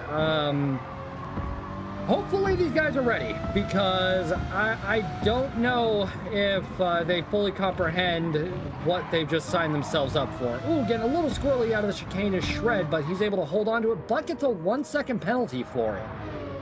Oh lordy, this race is going to be difficult, isn't it, Slow-Mo? Oh, you bet it is. You know, Hover talked to it. All the challenges, not to mention the walls, that they're just staring right at you the whole race. So you're gonna see a little bit of these guys getting their cars under the walls, fighting really hard for position, and you know they're gonna be pushing these guys to the limit. This is gonna be a lot of fun to watch.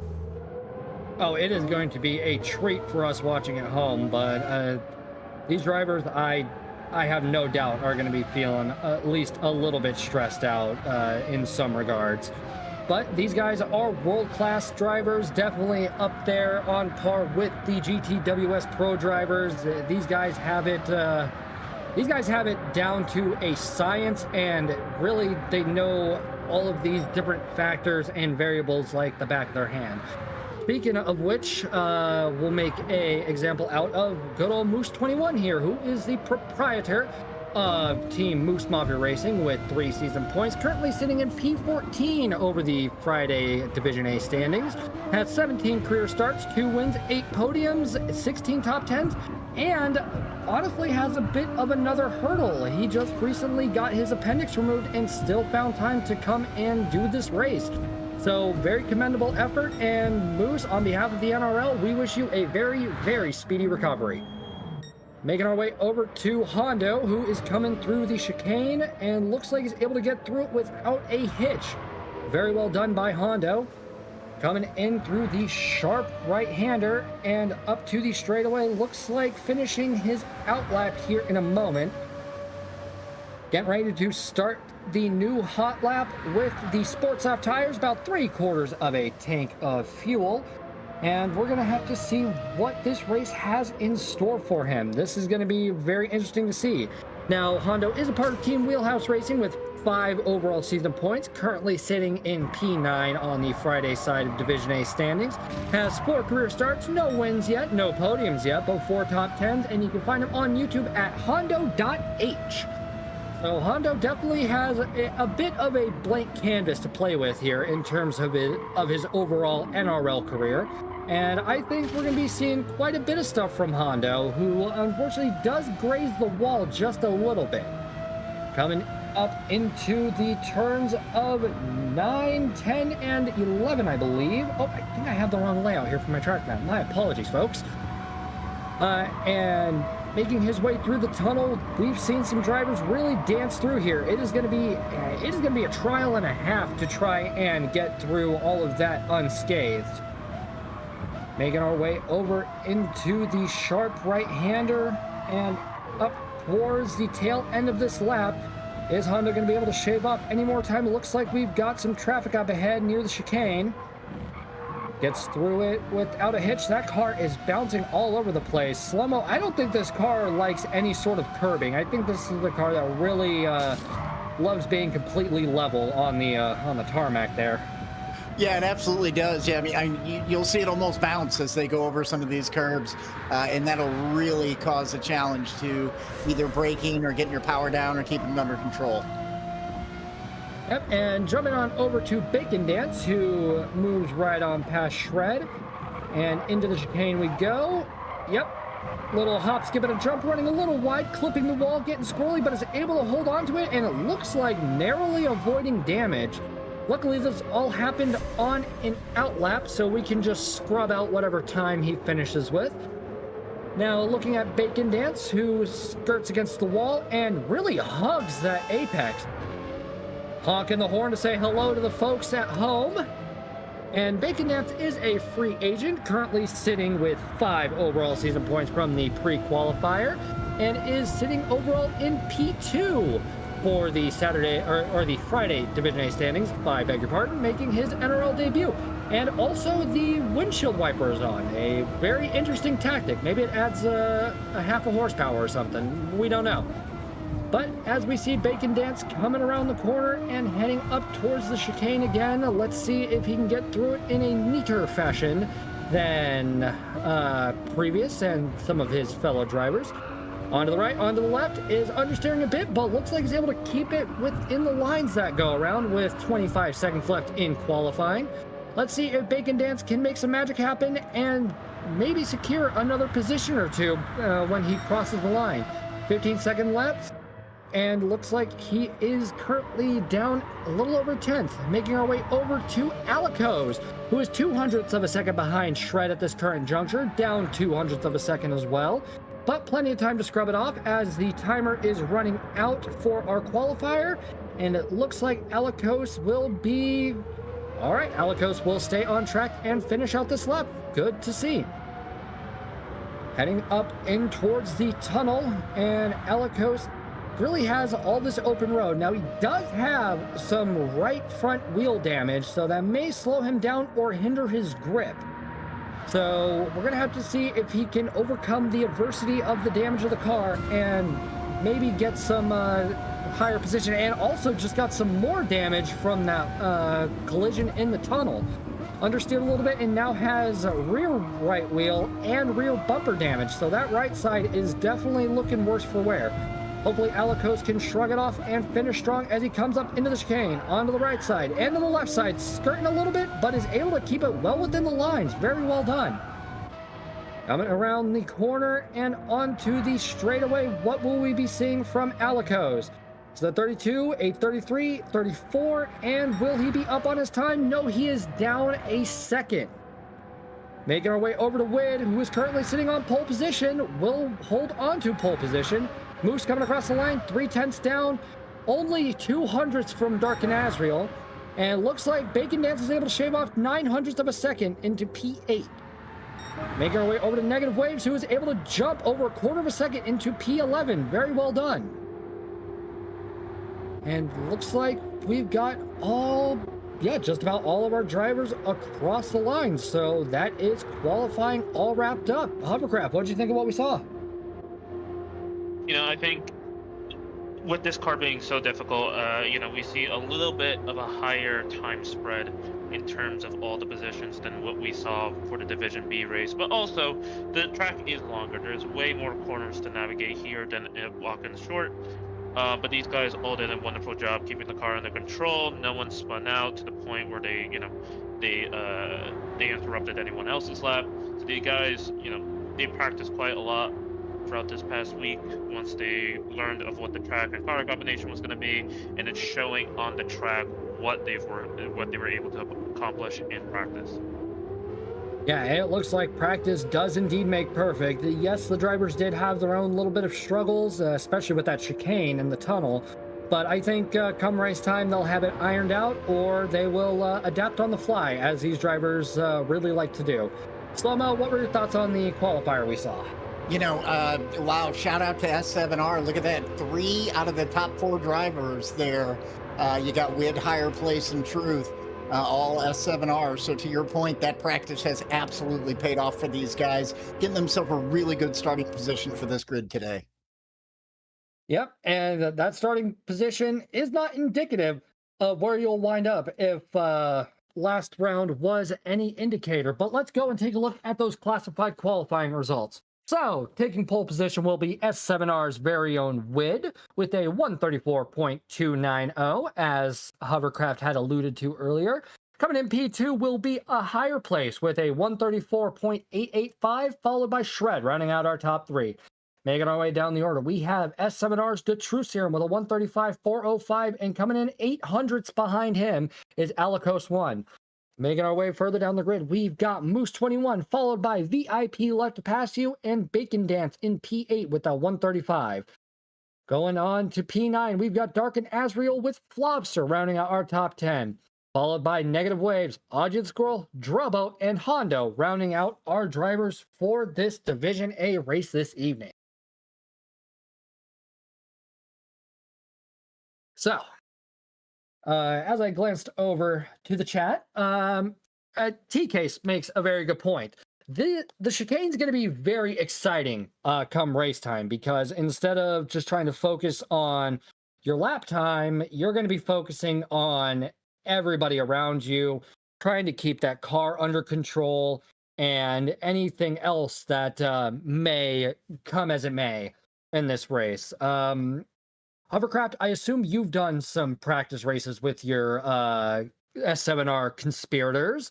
What was the overall tension like in that race with this car and this track? You have to be so focused on making sure this car doesn't overslide, right? Because it's so heavy. I think it's around 3,600 pounds, maybe 3,400. Regardless, it's a very heavy car for the horsepower that it carries. So, especially with sports tires, once it starts sliding, it will slide further and further and further, and you really have to control that, not just in terms of lap times, but also in terms of keeping your tires in good condition. Every little bit of sliding that you do here tonight is just going to kill those tires further and further and further. So we may see some very fast drivers at the beginning that are really putting down some blistering lap times, but that may catch them out later into those soft stints, and some of the slower drivers at the beginning would be able to catch up some time and possibly retake the positions. I think we're going to see that a little bit. You know, you bring up a good point. It does allude back to the glass cannon driver, a term that I will now coin. Thank you very much. So yes, some of these drivers will be able to hit the ground running, but are they gonna sputter out? Are they gonna blow through all of the resources? I don't know. Slow-mo, we've seen plenty of Tokyo Expressway races in our tenure here at the NRL. Do you think we'll be seeing history repeat itself with, some drama and some carnage, or do you think enough time has elapsed that all these drivers really need to focus on is keeping that car under them? Man, I think we will see some carnage. I mean, I think as kind of Hover was talking to it, you got to really manage your inputs. You got to be delicate with this car. You got to be gentle. You get yourself out of position and you try to overcorrect, and you're going to be in deep, deep trouble, whether it be the wall, another car. Yes, to answer your question, I expect a little bit of carnage through today's race. Nobody's giving positions away, right? No, I'd be very hard pressed to find anybody that says, "Hi, you want my last podium step? By all means, my lord, I kept it warm for you. Here you go. Yeah. Would you like a glass of Chardonnay?" Not at all what we can expect from our NRL guys. So these guys are going to be pushing hard against each other, and expect a little paint traded through this race. Yeah, but let's just make sure that it's a racing incident paint trading. We don't want the stewards having a long night. Oh, Lord. We are just about ready to go, and honestly, I don't know what to expect with this race. And I say that a lot, but that's also because over 7 seasons, I have been proven wrong more times in this career field than I have in any relationship I've had. So that's pretty telling on how wrong I have been. So I don't know. I'm hoping that we see some clean, respectable driving. I hope that drivers will be focusing on their surroundings, but I also know how motorsport gets. It's very easy to get tunnel vision. And as RJ said, you don't want to look at your rear view mirror when you're ahead, but honestly, you can't help but live in your rear view mirror when you're in certain positions. You've got a pack behind you. You're in the lead and you're just trying to make sure nobody's right there behind you. It's just one of those situations where you're either screwed if you do or you're screwed if you don't. And I don't know. I'm hoping it's round 1. Everybody's going to ease into it. It's going to be a nice friendly stroll, make your faces known, smile and wave like the penguins of Madagascar, and we'll get through this, and we'll go on to round 2. Then everybody can start trading blows and really start putting the foot to the floor, because honestly, this is not a circuit where you want to get cute. You really don't. But we're going to have to see how all of that transpires. We've got our drivers lined up. It is, once again, a grid start with false start check. All of our drivers are ready. This is the inaugural race of the 7th season of the NRL. The lights are on. Nobody is jumping the line. Great discipline on the brake pedal, and everybody's off in unison. You love to see that. All right, looks like we will be having the lead for turn 1. Will he be able to hold on to it, though? That is the question. We've got a little bit of smoke kicking up back there, and looks like everybody's already shoulder to shoulder. People scraping walls, scraping each other. They are scraping everything except the pavement. Everybody is trying to do everything they can to try and get some positions and hopefully hold on to them for the remainder of this race. Moose jumps up into P5 from P6, overtaking has 7 hours to Truth Serum, but it looks like that little scrub against the wall will slow him down enough for Truth to try and catch up, and Bacon Dance is also going to try and make his presence known, as we are almost 3 abreast coming into the hairpin. Moose is able to hold on to P5, left to pass you is in P8, following behind Bacon Dance by about 0.3 of a second, and only has a 1/10 of a second lead over Flobster. This is when everything gets chaotic, folks. It is the beginning of the race. Everybody's trying to make their moves now before they have to get into the long game. Now take a look at the driver card for VIP left to pass you. He is part of Team Victory in Performance Racing with a overall total of 5 season points so far. Currently sitting at P10 in our Division A standings for Friday has 1 start, no wins yet, no podiums yet, and no top 10s yet. So that is all subject to change, and that is a blank canvas as it gets outside of anybody making their NRL debut. Coming in towards the chicane, and it looks like we've got Shred as well as a higher place and Wid all leading the charge. Looks like Shred has about a half-second gap between himself and Alikos, and honestly, if there was a time where you wanted everything to be flawless, it would be these opening 2 to 3 laps, because some people will write off their races at the start, but you've got 18 laps. There's plenty of time to bounce back, but you definitely don't want to have any hindrances. Taking a look at the replay at the start of the race, and we are looking at P5 at the moment. A little bit of a bump right there. A little nudge to say, hey, get going. Shred scrapes the wall, and it looks like everything was business as usual. It definitely was congested, though. Don't get me wrong there. And it looks like, keeping an eye on the True Serum, it looks like the other drivers just had a little bit more pace at the start of the race, so they were able to move on up. Luckily, we've still got 16 whole laps of this race to go, so the True Serum has time to bounce back, as well does Bacon Dance. Moose is currently sitting in P5, and they're both sitting at about 4 to 4.5 seconds behind S7R's Wid. Now looking at the driver card for Bacon Dance, he is a part of the free agent team, so looking for a team.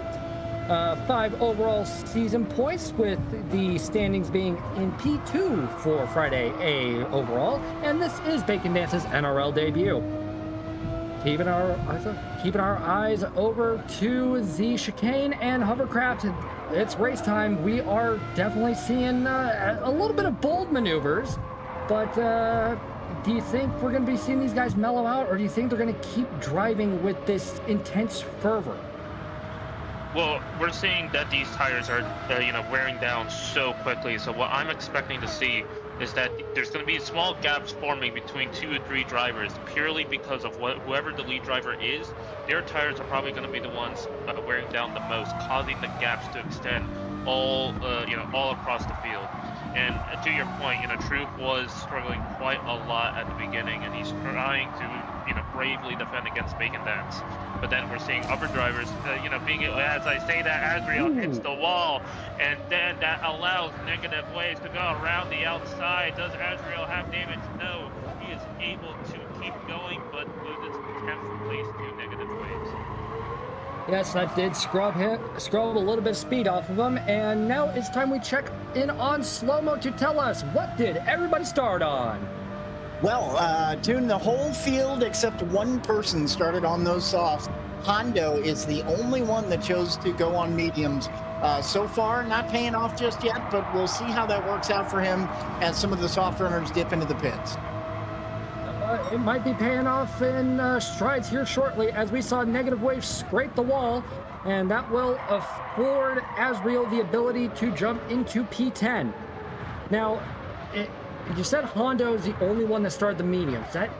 That's very interesting to see, because everybody else chose the softs, and we're only on lap 3, and these softs are just falling off like boulders. Ooh, looks like a higher place does have a 1-second penalty at the moment, so that's going to benefit Shred here in the very near future. But back to what you were saying with the medium tires, it's definitely going to pay off a lot faster than we think, because, I mean, as we're looking through these cars, we're only on lap 4, and these tires are already a third gone. And Hovercraft, you said it could be, what, a 2 to 3 stopper for this race?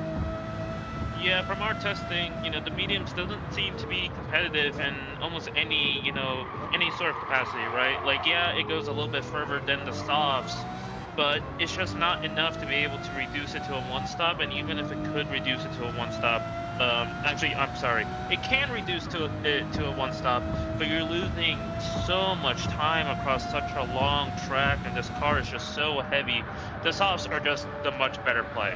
We are going to be either seeing a 2-stop on the softs, or possibly a 3 stops on the softs. As I say that, a higher takes a decent hit against the wall. But yeah, that's what we're going to be expecting to see. He does have front damage. Let's go and take a look at that replay really quick. So keep an eye on a higher place, with the unfortunate 1-second penalty coming through the high walled section and into the tunnel. Just a little bit of understeer. Ooh, a good amount of understeer, and that will cause front bumper and front right wheel damage. And this is heavy damage, mind you, so that can only be taken off at the pits. So it's looking like a higher place may have to consider pitting a little sooner than intended, but I'm not 100% sure. I'm sure he could ride this out for a little bit and just stick to the strategy, but regardless, that is going to be a slightly longer pit stop by, I don't know what the number is. Isn't it like 2 to 3 seconds slow-mo if you have front bumper damage? Yeah, I believe that's about right. All right. It's not a position any driver wants to be in. And looking over at Alikos on lap 5, half-life on those Sport Soft tires. And will he be going to the pit? No, he is opting to not. All right, so looks like Alikos will stay out on the worn softs for the time being and try to catch up to a higher place who is only a second ahead of him. And Alikos does have a 2 3/4 second lead between himself and S7R's The Truth Serum. Coming up towards the tunnel, and will we get through here without any issues? Wow, that tire wear for Alikos just really plummeted. Taking a look over at Moose 21, who currently has a 1 second penalty and 3 cars behind him, no less. So this is less than ideal, especially for somebody who is currently on the mend. Keeping an eye on VIP Look Past You. He has 3 targets in sight, 4 up ahead, my apologies. So one mistake could really show to be beneficial. Flopster getting a little squirrely, but just narrowly avoids the wall exiting that chicane. And it looks like Bacon Dance is going to have to stay behind Flopster for the moment. Moose is now serving his 1 second penalty, and he loses 1, 2, will it be 3 positions? It is indeed. So that puts Bacon Dance up to P7. And I do notice Bacon Dance has rear end damage and rear right wheel damage, so that is unfortunate to see. Lobster is currently sitting at P6, about 2 3/4 second behind the True Serum, and only a 1/4 second ahead of that pack of Hungry Barracudas behind him. Lobster is a part of Team Wheelhouse Racing with 5 season points, currently sitting at P4 overall for Friday Division A. This is his NRL debut, and you can find him on YouTube at Robert6198. Now it looks like we've got pit stops rolling in. It looks like Bacon Dance is opting to not go into the pits. Okay, so Bacon Dance has opted to not go into the pits, but he's got no tire life and he's got a damaged car. Hovercraft, was this a wise decision by Bacon Dance?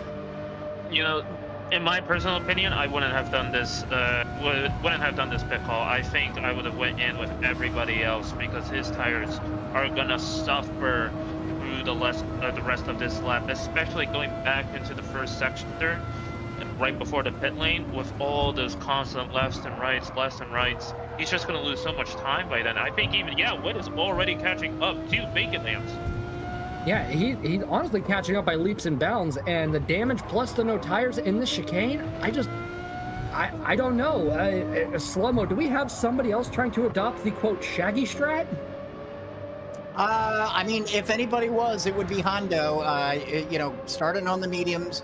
As everybody went into the pits, he's now worked his way up to P8 and is trying to hold off Dark and Azrael and Moose behind him right now.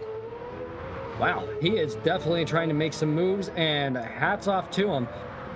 Keeping an eye on Witt, who has caught up to Bacon Dance. Now all Witt has to do is find a way to get around, but Bacon Dance does control the tempo of this race at this moment since he is in P1, and he's doing some pretty good defensive driving, all things considered. Coming up towards pit lane, will Bacon Dance up to go into the pits? And it looks like he will. Maybe he was going for an overcut. Let's see if it pays off in his favor here shortly. Now jumping on over to Shred, who will take P2 as a result, and Alikos jumping up onto the final podium step. He's got a higher place right behind him, but they also have fresh tires. Looks like none of them decided to go for fuel. Looks like they think they have enough fuel to last them the remainder of the race. Wait, Hovercraft, was fuel a point of contention during this, or was everybody pretty much fuel saving in your testing?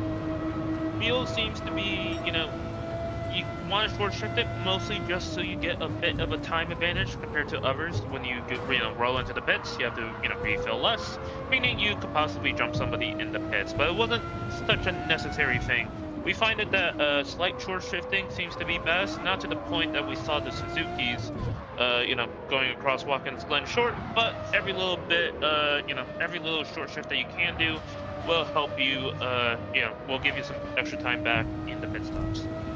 Okay, so it's a little goes a long way in a sense. You save a little bit of fuel here with the short shift. You lose a little bit of fuel, but you can go a little longer. Is that like a good summarization of this? Absolutely. It's not, like I said, it's not to the point where you're going to be gaining leaps of time by short shifting as we saw the Suzuki's. But you are just going to gain time back in the pits, and you're not going to be losing too much time by not ripping it all the way out. Now, speaking of losing time, I think Alicos and a higher place might lose a little bit of time with this little back and forth they're having at this moment, because a higher place is doing everything he can to get around Alicos as they go too wide, and it looks like Alicos is actually able to hold on to P3 at the moment as they approach the tunnel for the 8th time. It's not an ideal position to be in, and luckily neither of them are trying to go into a too wide scenario through that tunnel, because that is just a recipe for certain disaster. Coming into the left side of the tunnel, into the right, Alicos just scrapes the wall. Honestly, it looks like it may have just scrubbed a little bit of speed, and that might give a higher place enough. Yep, it gives him enough momentum to make a dive bomb, but Alicos goes for the cutback and giving a little bit of room to his fellow driver as to not squeeze him, and they are too wide in the chicane, a little bit of a bump, and a higher place is straight into the wall. Oh, that is just tragic. That is really going to hinder him and his effort. Oh my goodness, what happened here? So, higher place has the line. Alicos is able to get a cutback going, and it looks like, yeah, Alicos had the inside, and a higher place just had nowhere else to go. They were just too wide from the start. Slow-mo, we've seen a bunch of these, and it never sucks any less to see. It's really one of those, it's avoidable but inevitable at the same time. It's a paradox situation, and you and I have seen quite a bit of them.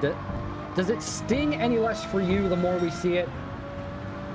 Yeah, I mean, a little bit. It really, he had two choices, and it was go into the barricade or take out the other car. So, I feel like he made the right choice. Yeah, yeah. Looking back at it, he really did only have those two options.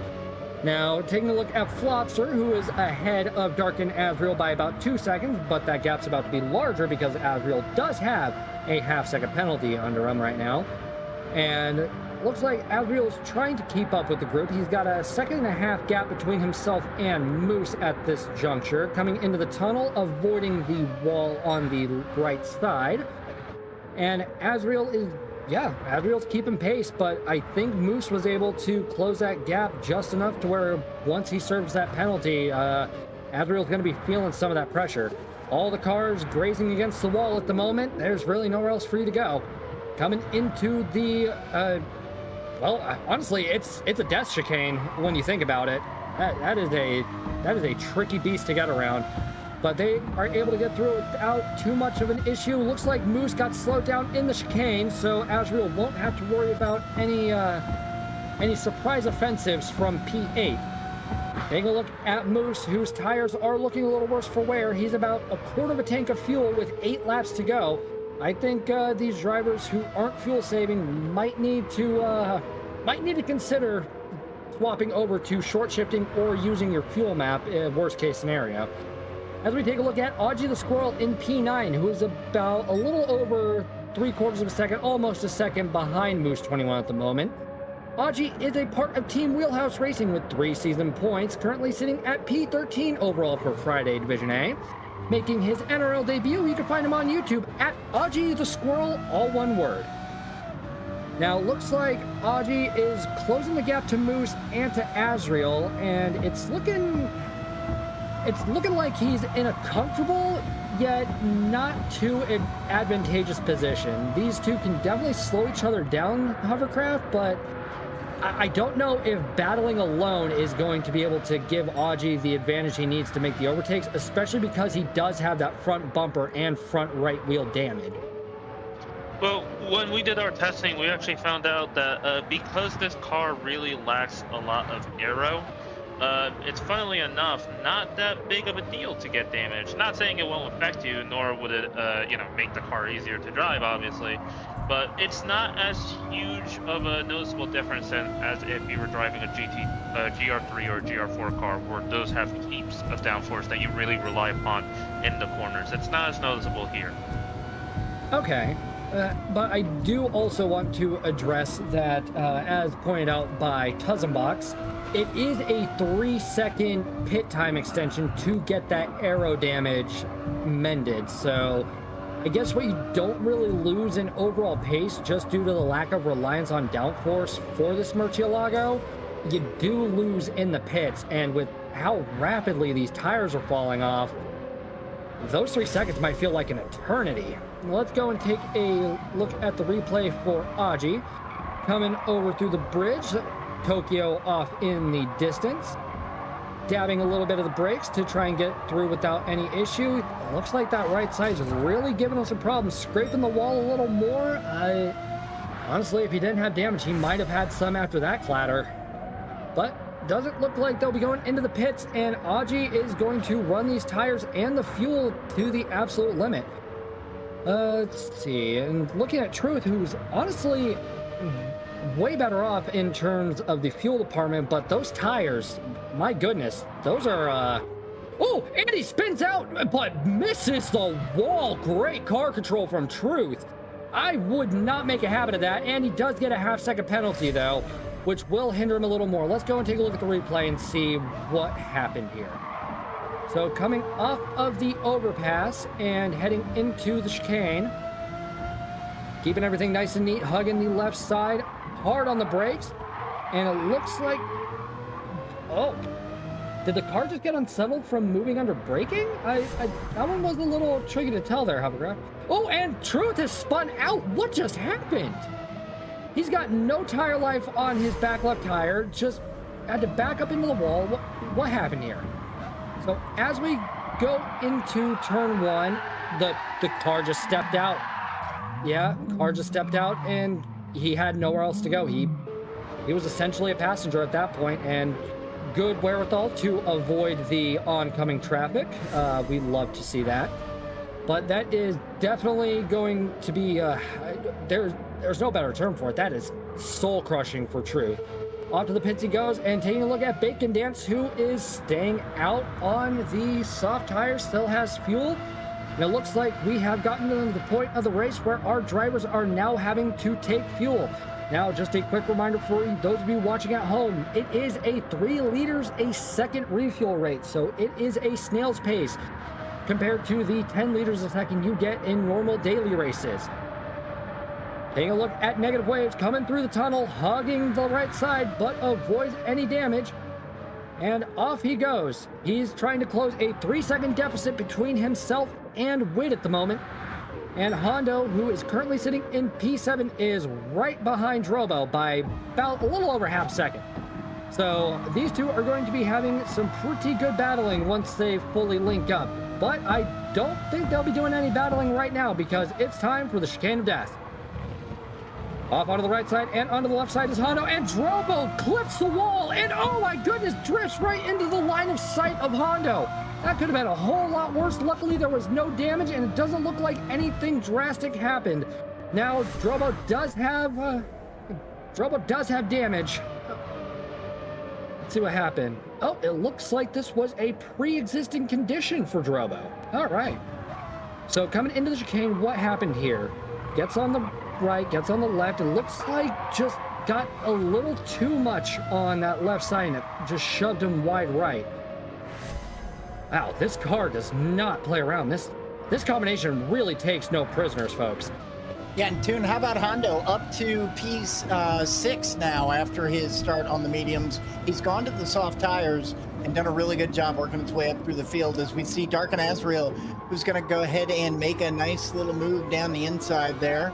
And you see a couple of guys dipping into the pits. Yep, we've got more pit stops, and that is advantageous for Hondo and Azrael, as they've already gotten their pit stops out of the way. Honestly, if Hondo keeps this up and keeps working this kind of magic over the next 5 laps, do you think we'll see a last to first out of Hondo? Because at the rate he's dancing up this field slow-mo, it's looking very promising. I could see him maybe getting a podium, but I don't think he's going to be able to catch up with Wid, who is kind of running away right now. Yeah, Wid is definitely an obstacle to overcome for some of these drivers. Wid knows his cars. He knows his racing and is honestly a formidable adversary for anybody on that track. Now, Hondo is looking a little worse for wear in the fuel department, so it looks like he'll have to go into the pits probably this lap if I had to hedge a bet. He's down a second and a half on his overall fastest lap, and he does have a 9-second deficit between himself and Alikos. So he is still miles away from that last podium step. But if Hondo plays his cards right, it may be closer than he realizes. Take a look at Dark and Azrael, who is behind the aforementioned Hondo, as they are heading up towards the hairpin and pit entry. We're going to have to see if Azrael will find a way around him or if he's just going to let nature take its course. Hondo signaling to Azrael that, hey, I'm going into the pits. Good show of courtesy. Into the hairpin, Azrael goes and has to find a way to shave off 10 seconds between himself and Alikos. Slow-mo, that front pack really walked away, didn't they? Yeah, they absolutely did. And I mean, we've seen him go into pits a couple times, but just, you know, a masterclass in how to get away from the field here. Yeah, honestly, whatever those drivers are doing, go watch the replay. If you want to make your times better at Tokyo Expressway, look no further than some NRL replays. Top quality drivers, top quality replays. Now, Hovercraft, it's looking like Wid is really running a clinic just like JP did in the Division B race. Do you think it's just a sense of familiarity and comfort with the combinations, or do you think this will be a recurring pattern we see throughout the season where we have drivers like Wid and JP just pulling away and making sure that nobody sees them after the start of the race? I think with this combo specifically, it has to do so much with your, just natural skill level of driving, right? It's a very tough combination, it really sets the mark of, I think, what we're going to be expecting to see throughout the entire season. But I don't think Wid's pace is necessarily going to mean that he's going to win every single race outright this year. There's plenty of other great drivers here. Shred, Alikos, Higher, True, Bacon Dance, Flopster also had a really good showing out in pre-quali. So I think when we're going to be, going into more, if you want to call it easier, Ooh, a near miss by Bacon Dance. Oh my goodness. Oh, VIP was almost a casualty on that. That was way too close for comfort. But looks like and a nice pun from production. VIP was almost RIP. Thank you very much for that one. Let's go and take a look at the replay at what happened here. So looks like coming down towards the hairpin, Flopster keeping everything nice and neat. Bacon Dance and into the braking zone.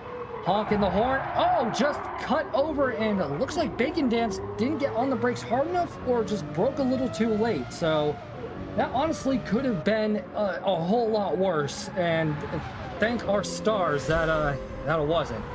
So they can get back to racing, and hopefully VIP, Flopster, and Bacon Dance can finish happy with their overall racing that they've had this evening. Now taking a look at VIP, he is 5 seconds behind a higher place, so I don't think we'll be seeing any battles for P5 in the relatively near future. So really his focus has to be on keeping Bacon Dance and Flopster at bay, otherwise he will lose 2 positions. And it's one thing to lose 1, but 2, I don't know. That's when, I'd start, sighing angrily and expletives would be coming out and, not TV-friendly words. Coming into the hairpin, left to pass, you went very wide, and Bacon Dance had the inside. They are now side by side. It looks like Bacon Dance just has the edge, and Flopster almost gets the wall. All right, VIP luck pass you, and looks like Bacon Dance are going to try and stretch this out as long as humanly possible. Looks like, though, VIP may have eased off just a little bit for the incoming tunnel. Coming in through, and it looks like, ooh, a little scrape of the wall from left pass you and Bacon Dance, but no damage, just scrubbed off a teensy bit of speed. And heading out towards the chicane, VIP is now putting a bit more of a gap, drifting it almost.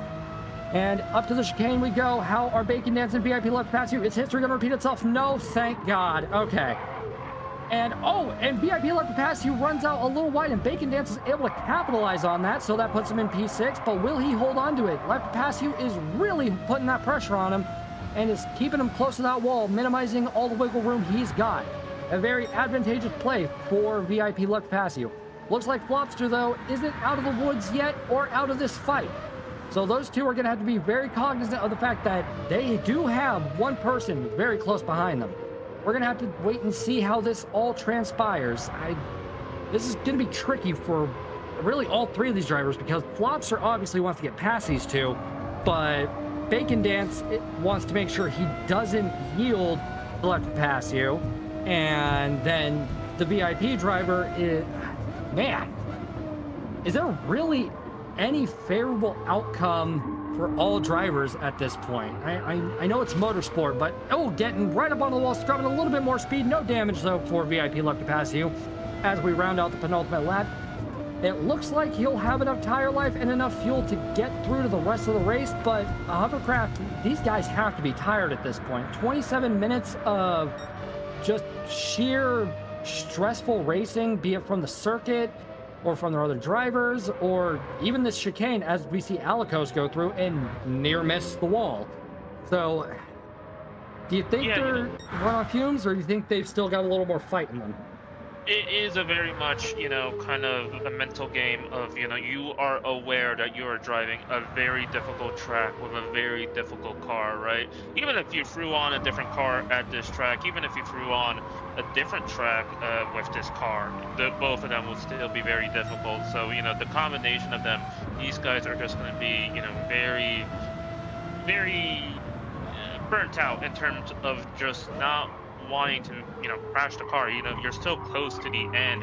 As we say, that Wood is almost at the end, so everyone is just tired and they just want to finish this race. That's probably what they're all thinking, right? Obviously there's a few different battles going on track, but at this point in the race they are just praying for this race to be over. Honestly, and who would blame them? No tire life left, no fuel left, coming through this corner at 170 miles an hour. Yeah, I would want this to be over pretty quick too, but Wid does still have the chicane to contend with one final time. As we jump on over to left to pass you Flopster and Bacon Dance.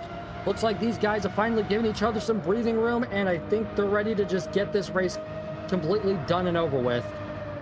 Slow-mo, moving over to our experience with this, we hear a lot of people say, when I saw this car and track combination, I groaned, but afterwards, I found it really fun.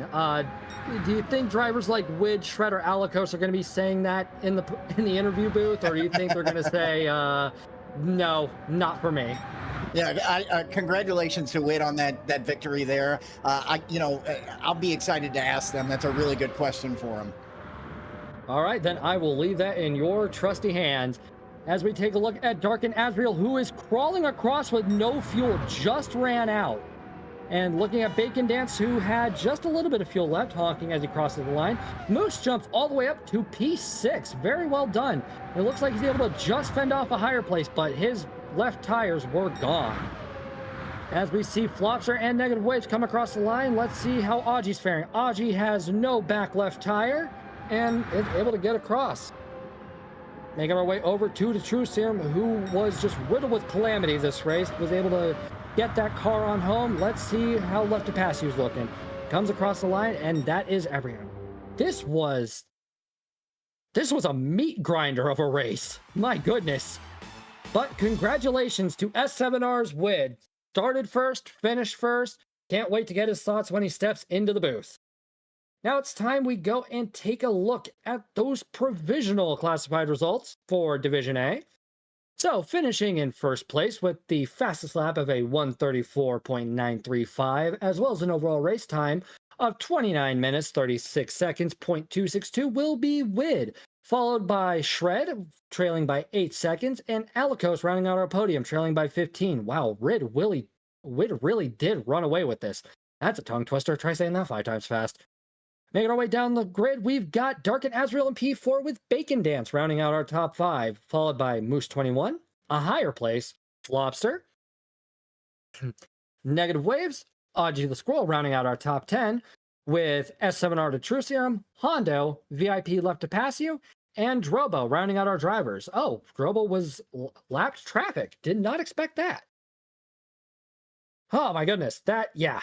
Like I said, that was a meat grinder. Hovercraft, what did you think of what we saw? I think it was a great showing across all the drivers, no matter where they finish. It's like we've been saying this entire race. It's a very difficult track, and it's a very difficult car. But the fact that they all, kept their foot in and got to the end of the race was amazing. But I do want to give, a small shout out to Adriel.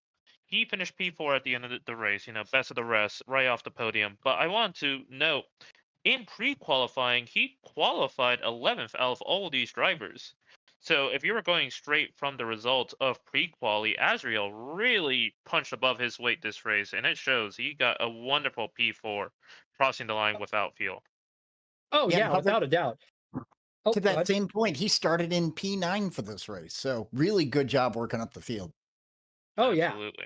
absolutely. And speaking of running out of fuel, glancing over the chat, Drobo did run out of gas. I am sorry that that happened to you, and forgot about the half lap.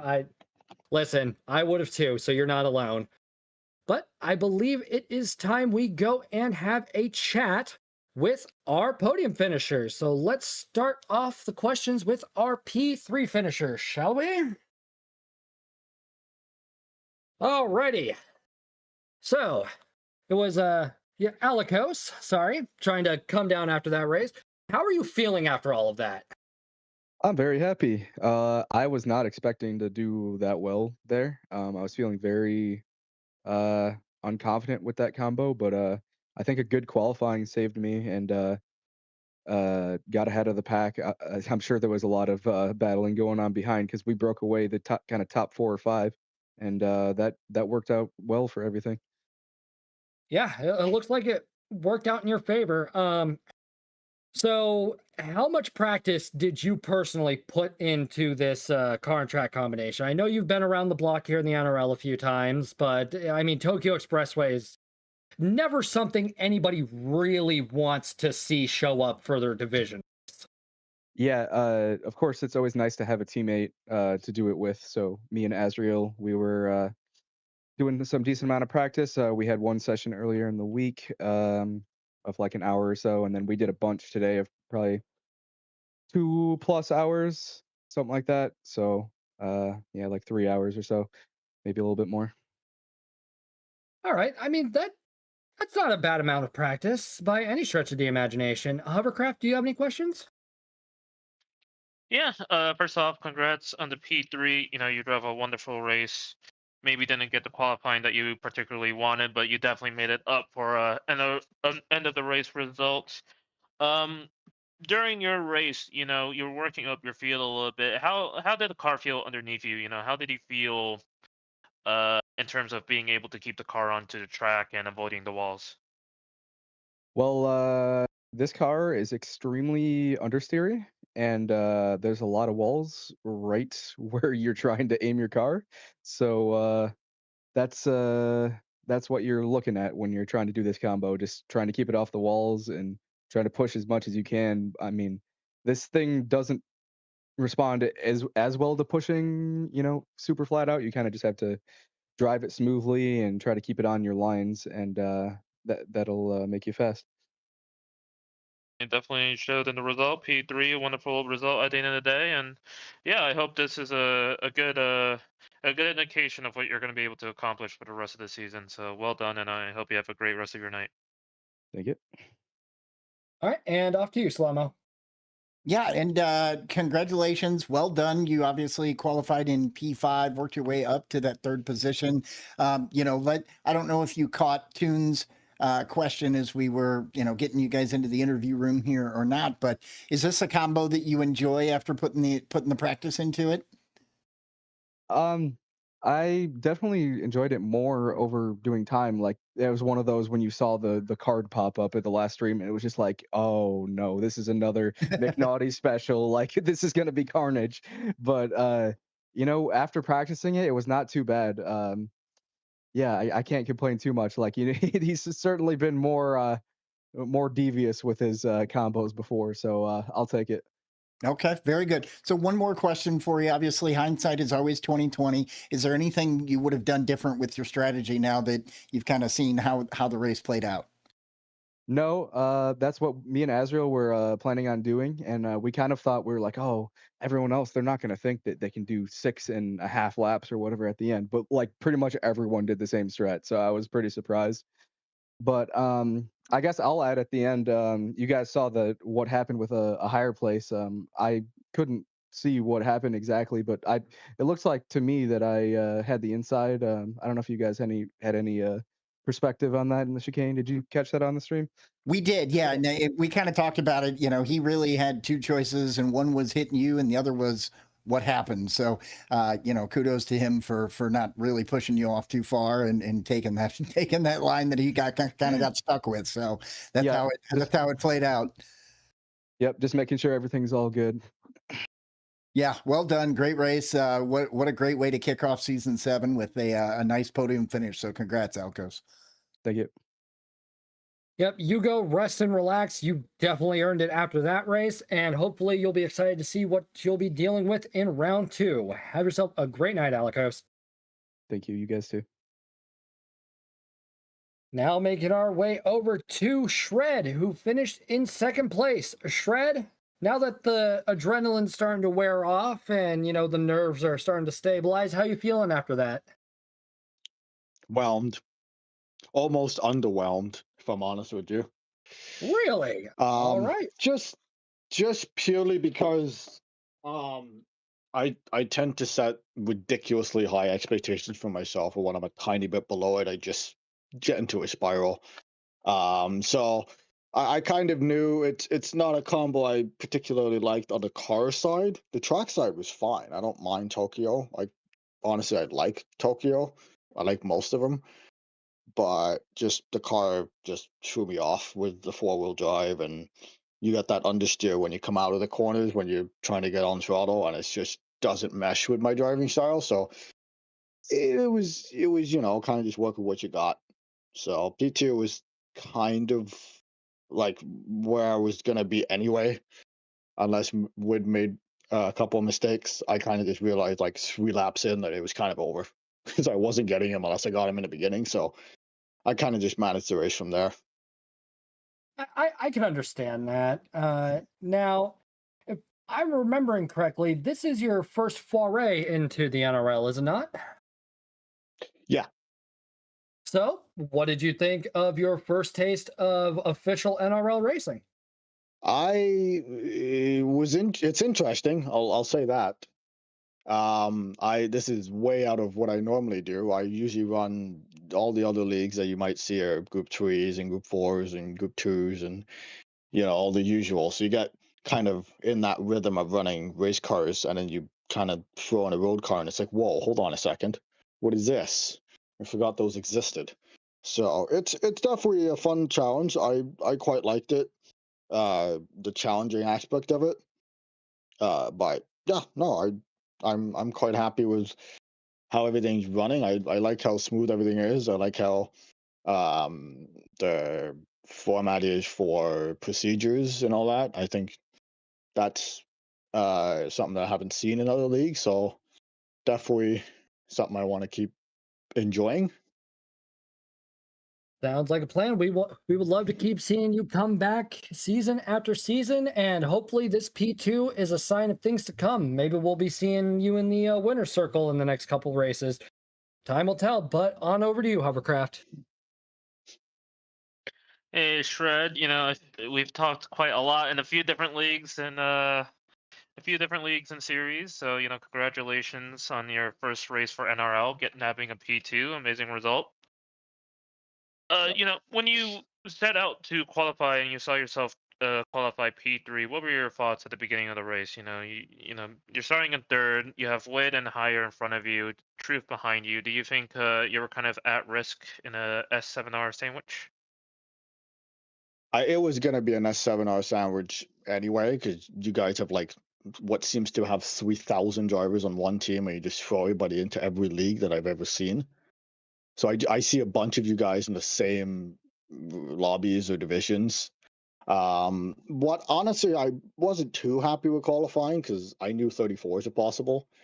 So I was a little bummed I didn't get the 34, but I kind of figured like, okay, I'm just gonna just send it in lap one because that seems to be my only real chance of making something happen is to just go for it. And I got P2 out of it, so it's not too bad.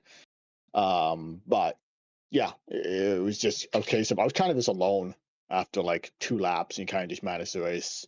So maybe it wasn't as exciting per se, but definitely still challenging, trying not to make any mistakes and trying to keep the car under you, especially as the tires went off. Especially on that last lap, I had no left rear on the last lap at all. So the last couple corners were exciting. Yeah, no, we saw that quite a lot through a few different races. We actually saw that on Truth, and he unfortunately spun out into a wall. But congratulations on the P2. You did a fantastic race, and I hope I get to talk to you here multiple more times throughout the rest of the season. All right. Yeah, I hope so too. And off to you, Slow-Mo. Hey, Shred. First of all, welcome to the NRL. Welcome to the broadcast booth, and what a great way to kick it off with the second place podium finish. We talked a little bit about this during the broadcast and early on before the race. Did you expect more or less carnage through the race than what we actually saw today? I expected more carnage, and part of me kind of needed more carnage because I wasn't confident in my long run pace because I put in I want to say about 25 minutes of practice across the whole combo just because I'm running in several different leagues and I just didn't have time. So I came into a practice lobby before this one and kind of half watching the Division B race as well.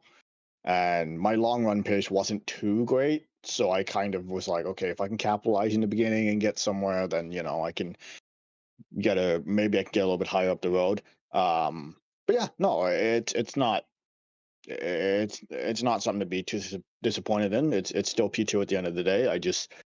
I like to go up there and challenge Wid in a lot of races because I feel like I have the pace to do it in most rounds. So yeah, no, it's gonna be fun. It's gonna be a fun season. We'll see what happens. Yeah, we look forward to you challenging him some more throughout the season. So, welcome to the NRL. Like I said before, what a great way to kick it off. So glad to see new faces like you in here, and we look forward to you putting some pressure on Wid throughout the rest of the season. So, it's gonna be fun. Thank you so much for your time, Shred. You go rest and relax and just sit tight and wait for the reveal for round 2. Just please God, let it be a normal round. You're in the wrong league for that, buddy. Oh, I know. All right, now it's time to talk to our race winner for Division A on Friday. He is no stranger to this booth, S7R's very own Widabuddy. Wid, how are you doing? Feeling good. I'm real happy. It's been a while since I won an NRL race, so it feels real nice to be back here. So, this is not your first time here. You've been here many a time, and you know how it normally goes. We get the reveal. You guys are either happy or you're unhappy with the combination. Then you do the race, and you sit there and think, oh, this was actually a lot better than I thought it was. Is this one of those races, or was one of the factors either the car or the track or the time of day were any of those just leaving a bitter taste in your mouth? When I saw the combination, I think the first thing I went to was, oh no, this car does not have good brakes. It's going to take forever to stop, and people are going to rear end each other and punt each other into the wall. Thankfully I put a little gap when I started the race, so I didn't have to worry about that, and I have no idea what went on behind me. It seems like there was some battles and some argy-bargy, but I'm glad I didn't have to worry about it. So, but overall, I like Tokyo. It's fun. It's a fun set of tracks. The walls make it really exciting, and it's really fun to practice. I know a lot of people don't agree with that, but I really like getting close to the walls, and this car, the way you transfer the weight and all that, it makes it pretty fun for me. All right, yeah, you made it look like it was second nature. In all honesty, I'm gonna kick it on over to you, Hovercraft, because I'm sure you are just itching to pick your teammate's brain. Hey, bestie. Are you proud of me? Yes, I am very proud of you, Wood. Congratulations Thank on a you. win. You know, we were worried. You know, your last season wasn't the greatest. We were expecting the three-peat. You weren't able to achieve it, but at least with this season, you know, you're back on track with a win for the first race on the Division A side. But in all seriousness, it was a lights out into the finish line, just masterclass of a race, masterclass of a drive. Obviously, there's a lot of other great drivers in this field.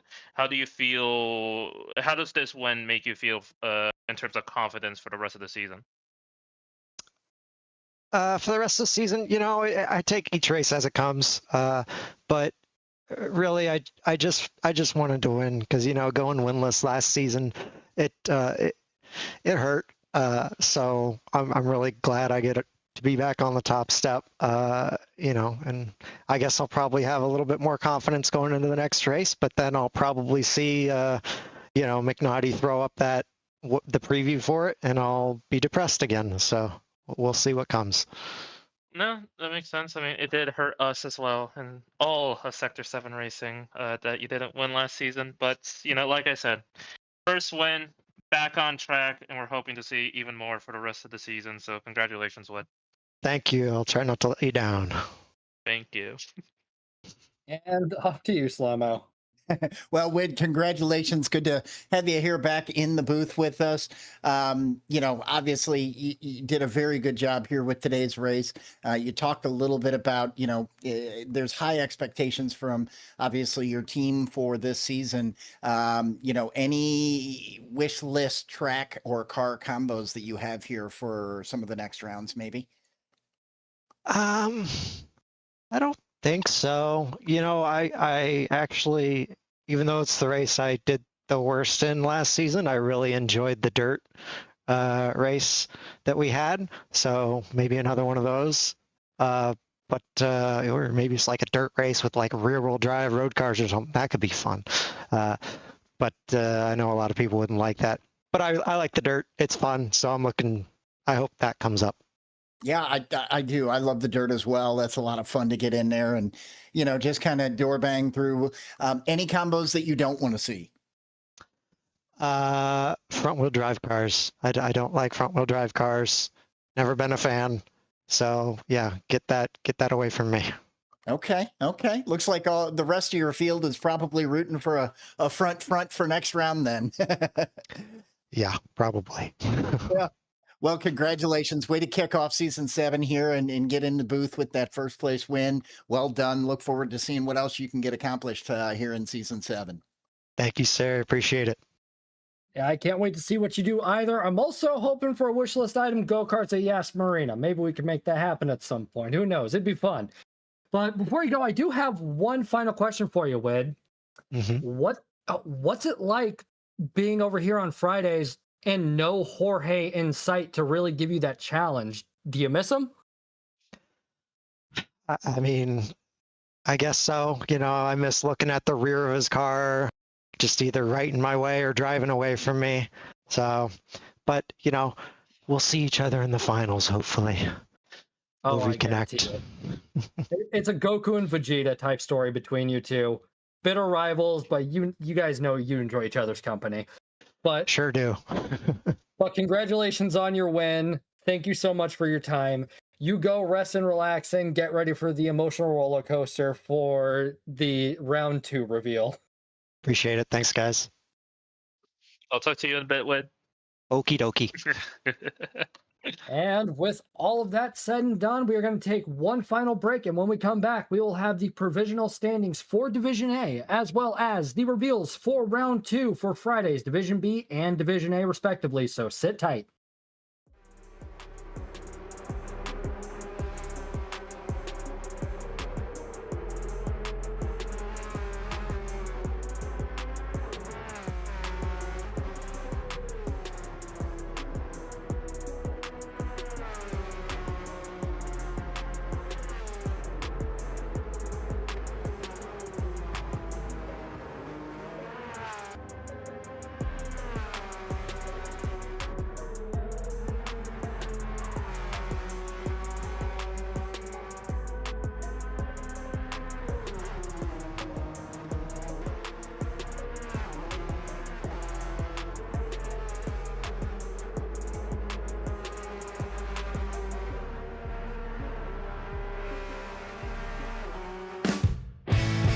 Hi, I'm Mark Goldstein, and welcome to Hanky's.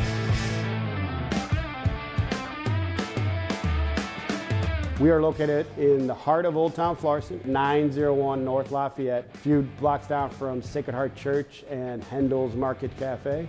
This local establishment started in 1926. The Hanky's family bought the bar from the Schraders in 1955 and then turned into what it is today, Hanky's Tavern. And in 2021, a group of local investors became owners of Hanky's Tavern. Recently, we went from a dirt pile to a full-fledged patio, which has bags and washers, entertainment on Friday, Saturday night, which we hope to extend that. We have extended our kitchen hours, which was a request for many, many years. We do have draft beer back after a 12-year lull of no draft beer. We have brought that back with Budweiser as our mainstay, since this was a Budweiser bar in 1926, right before Prohibition. We're still doing the crinkle cut fries and our cheeseburger platters, but now we have a couple new creative ideas that our kitchen staff has came up with. So come in and try our homemade chicken lollipops. We smoke them fresh daily and then fry them and top them with a Asian butter sauce, and then topped with green onions as well. That's our biggest hit right now that we have on our menu. Each and every day we make fresh sauces, and we take pride in that. We feel like we have a very good variety of sauces that pair well with our appetizers. Whether you want to come in here for lunch with just you and a buddy, or you want to come in here with you and your whole group of people, whether it's 20 people, 200 people, we feel like we can accommodate everyone and anybody. As of this year, we've done something that it hasn't happened in the history of this establishment. We do accept credit cards. We established a Hanky's Helps non-for-profit organization that reaches out to friends in need. Hanky's is a community bar. We have a lot of the regulars from years past still attending. We have a lot of the regulars that have left our area that are coming back in droves to see what's going on. Hours of operation is from 11 a.m. to 1:30 a.m. The kitchen hours are from 11 a.m. till 8 p.m. Monday, Tuesday, Wednesday, and Thursday, Friday, Saturday, 11 a.m. till 9 p.m. Find out more information about Hanky's on our Hanky's Facebook page, Hanky's Tavern. We put the band, when the bands are going to be here, the events are going to be here. Come join us at Hanky's Tavern for a burger and a beer. You'll enjoy all the new items that we have, and you'll enjoy all our new improvements. So we look forward to seeing you in the future. Again, join us on our Facebook page, or you can call us at 314-386-1525 to get a carry-out order, or if you have any questions.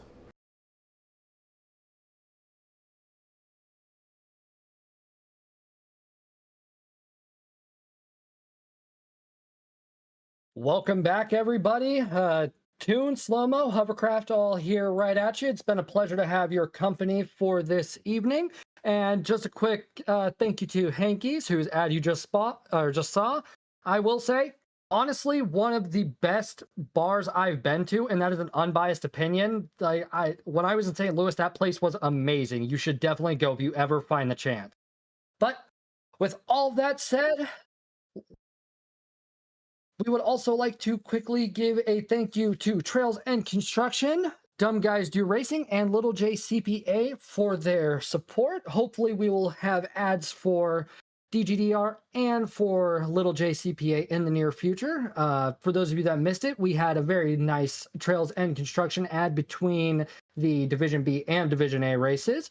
If you are just turning in, you have missed quite the evening. I highly recommend after this broadcast has concluded, go back and watch from the start. Honestly, spread the word. Tell your friends, have them watch it, because this is motorsport unlike anything you will see almost anywhere in the entire world. Before we get into the standings, though, I do want to make a quick thank you to Leo for the $20 donation. Great work, great race, and everybody tonight, and great broadcasting as well. Thank you so much for the $20 donation. A quick reminder that all donations via Super Chat, Super Stickers, PayPal link donations, Swiss bank account transfers, anything along those lines goes straight into the league to help fund our future endeavors. It pays our drivers, our officiating staff, our producers, and us up here in the booth. Even if you don't have the means to donate monetarily, your viewership is more than enough. We love being able to show up for you guys every round and give you some top quality racing entertainment. Now, let's go and take a look at those provisional standings. All right, so leading the charge at the moment is S7R's Wid with a resounding 31 points. Coming in close behind him with 23 points is Shred and Alikos, rounding out our podium so far for Division A overall. Making our way down the order, we have IORT Asriel with 17 points, Bacon Dance with 15. We have a tie between Moose and a higher place in the point standing with 11 each. We've got Flopster in P8 with 9, followed by Negative Waves with 7. We've got a three-way split between Detrue Serum Hondo and VIP Luck Capacity with 5. Oh, four-way split. I sincerely apologize. Drobo has 5 points as well. And rounding out our Division A drivers for Friday is Audrey the Squirrel with 4. These are definitely subject to change because we have plenty of racing ahead of us. And looking on up towards the future, it's time we go and take a look at our round 2 details. Starting with Division B, we are back at Eiger Nordvan. All right, so for our Division B race in round 2, it will be at Eiger Nordvan in the AMU's S2000 GTI Turbo. This one's actually a lot more fun than you think. I've driven this car a few times myself.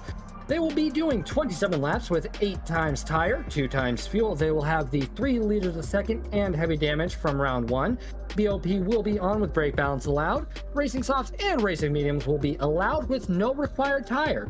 They will have a 10-minute qualifier.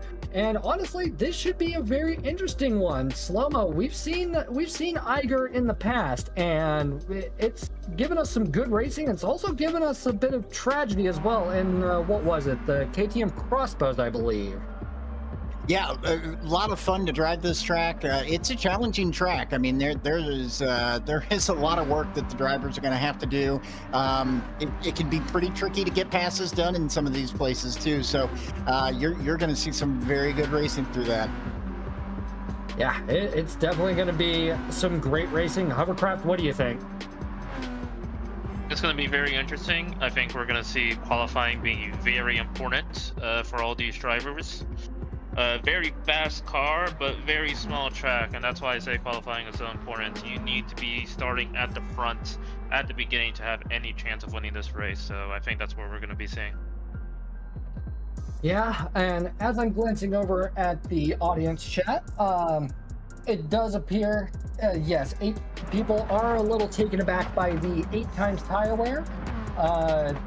Cousin is mentioning racing softs won't be viable for qualifying, but you know, these drivers always know how to pull tricks out of hats, so we'll just have to see how all of that shakes up. But this is a very, you know, twisty, turny circuit, so it's gonna be interesting to see how that shakes up. Making our way over to the Division A reveal. What circuit will our Division A drivers be contending with? Sardinia, interesting. Which layout are we doing? So, For our Division A race, our drivers will be in the Ford Mustang Group B rally car around Sardinia Road Course Layout A. It will be a grid start with false start check. BOP will be off. Brake balance will be allowed. Refueling is at a staggering 1 liter a second. They will have 17 laps, 5 times tire, 3 times fuel consumption. They'll have default initial fuel, heavy damage, and they will have the choice between the racing softs and the racing hards with no required tires. There will, as always, be a 10-minute qualifying session.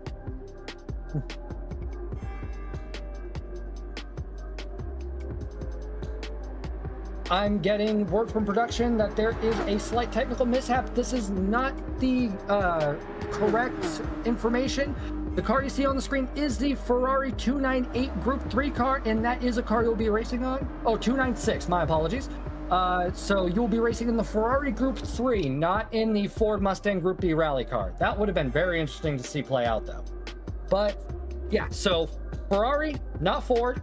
And, yeah, racing soft, racing hard, 17 laps, 5-3. Yeah, this should be interesting. So a Group 3 race, I think Wid and Shred will be breathing a sigh of relief on this one. What do you think, Hovercraft? I think that Ferrari, well, that might be the Mustang Mach-E, right? Like, I think they made a new version of the Mustang, so. But no, I think, this is a common.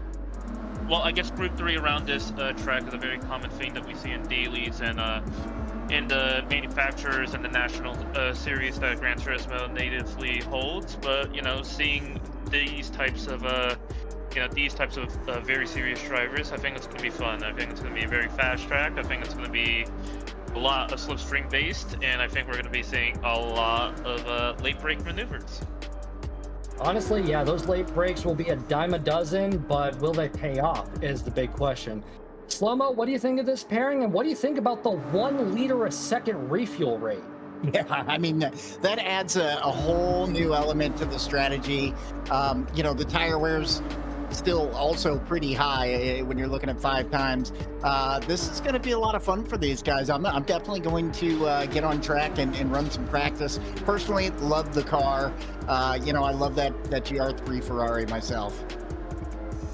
I haven't played with the GR3 Ferrari, but I do know Sardinia A rather well just because of the money grind. So I think this will be a fun one for our Division A drivers.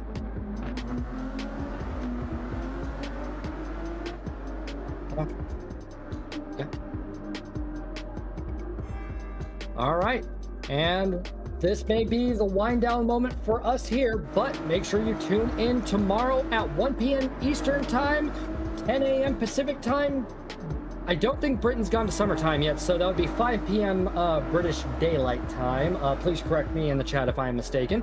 Where it will be hosted by S7R Hovercraft. It will be hosted by T-Case, and I believe S7R Tati as well. Oh, JK85, my sincere apologies. It'll be JK, Hovercraft, and T-Case.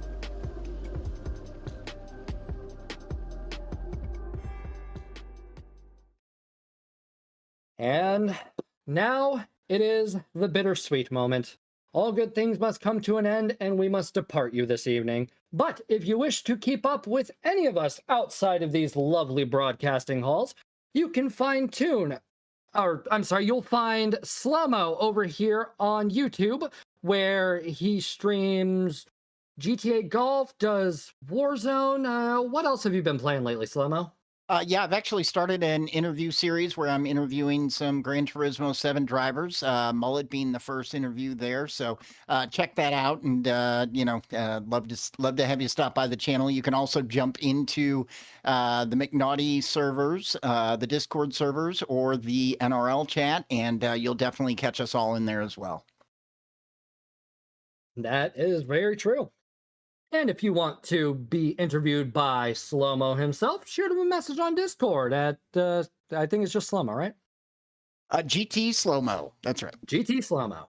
There you go. Shoot him a message and you guys can coordinate something, and you could be interviewed by Slow-mo in the very near future. If you want to get in touch with Hovercraft, you can find him over here on YouTube on the Sector 7 Racing channel, and as well in the NRL and McNaughty Gaming Discords. is there anything you'd like to quickly say about yourself, Hovercraft, before we depart? Well, thank you very much, guys, for letting me on and be a commentator for this wonderful first day of action-packed racing. And to all the viewers, thank you for spending your lovely evening with us. I'm happy to gonna be doing it again tomorrow at 1 p.m. For the Saturday guys. And yeah, no, thank you very much for having me. Over at Sector 7 Racing, we are holding the GTS-C series, the IRO support series going monthly. So, keep an eye on that. Go onto the YouTube channel and check that out whenever you have a chance. But yeah, that's pretty much it. It was a great day of racing. What do you guys say? I'd say this was definitely a fantastic day of racing. Now, if you want to keep up with me, you can find me over on Twitch and literally any other platform at V2Nix. Just add me, shoot me a message, say hi, follow on Twitch, whichever floats your boat. I'll eventually come out of streaming retirement at some point. But thank you all so much for tuning in. Please do tune in tomorrow. Again, that's 1 p.m. Eastern Time, 10 a.m. Pacific, about 5 p.m. British Time, assuming they haven't done their conversion yet. And that's all for us. You guys be good to yourselves and each other. Bye-bye for now.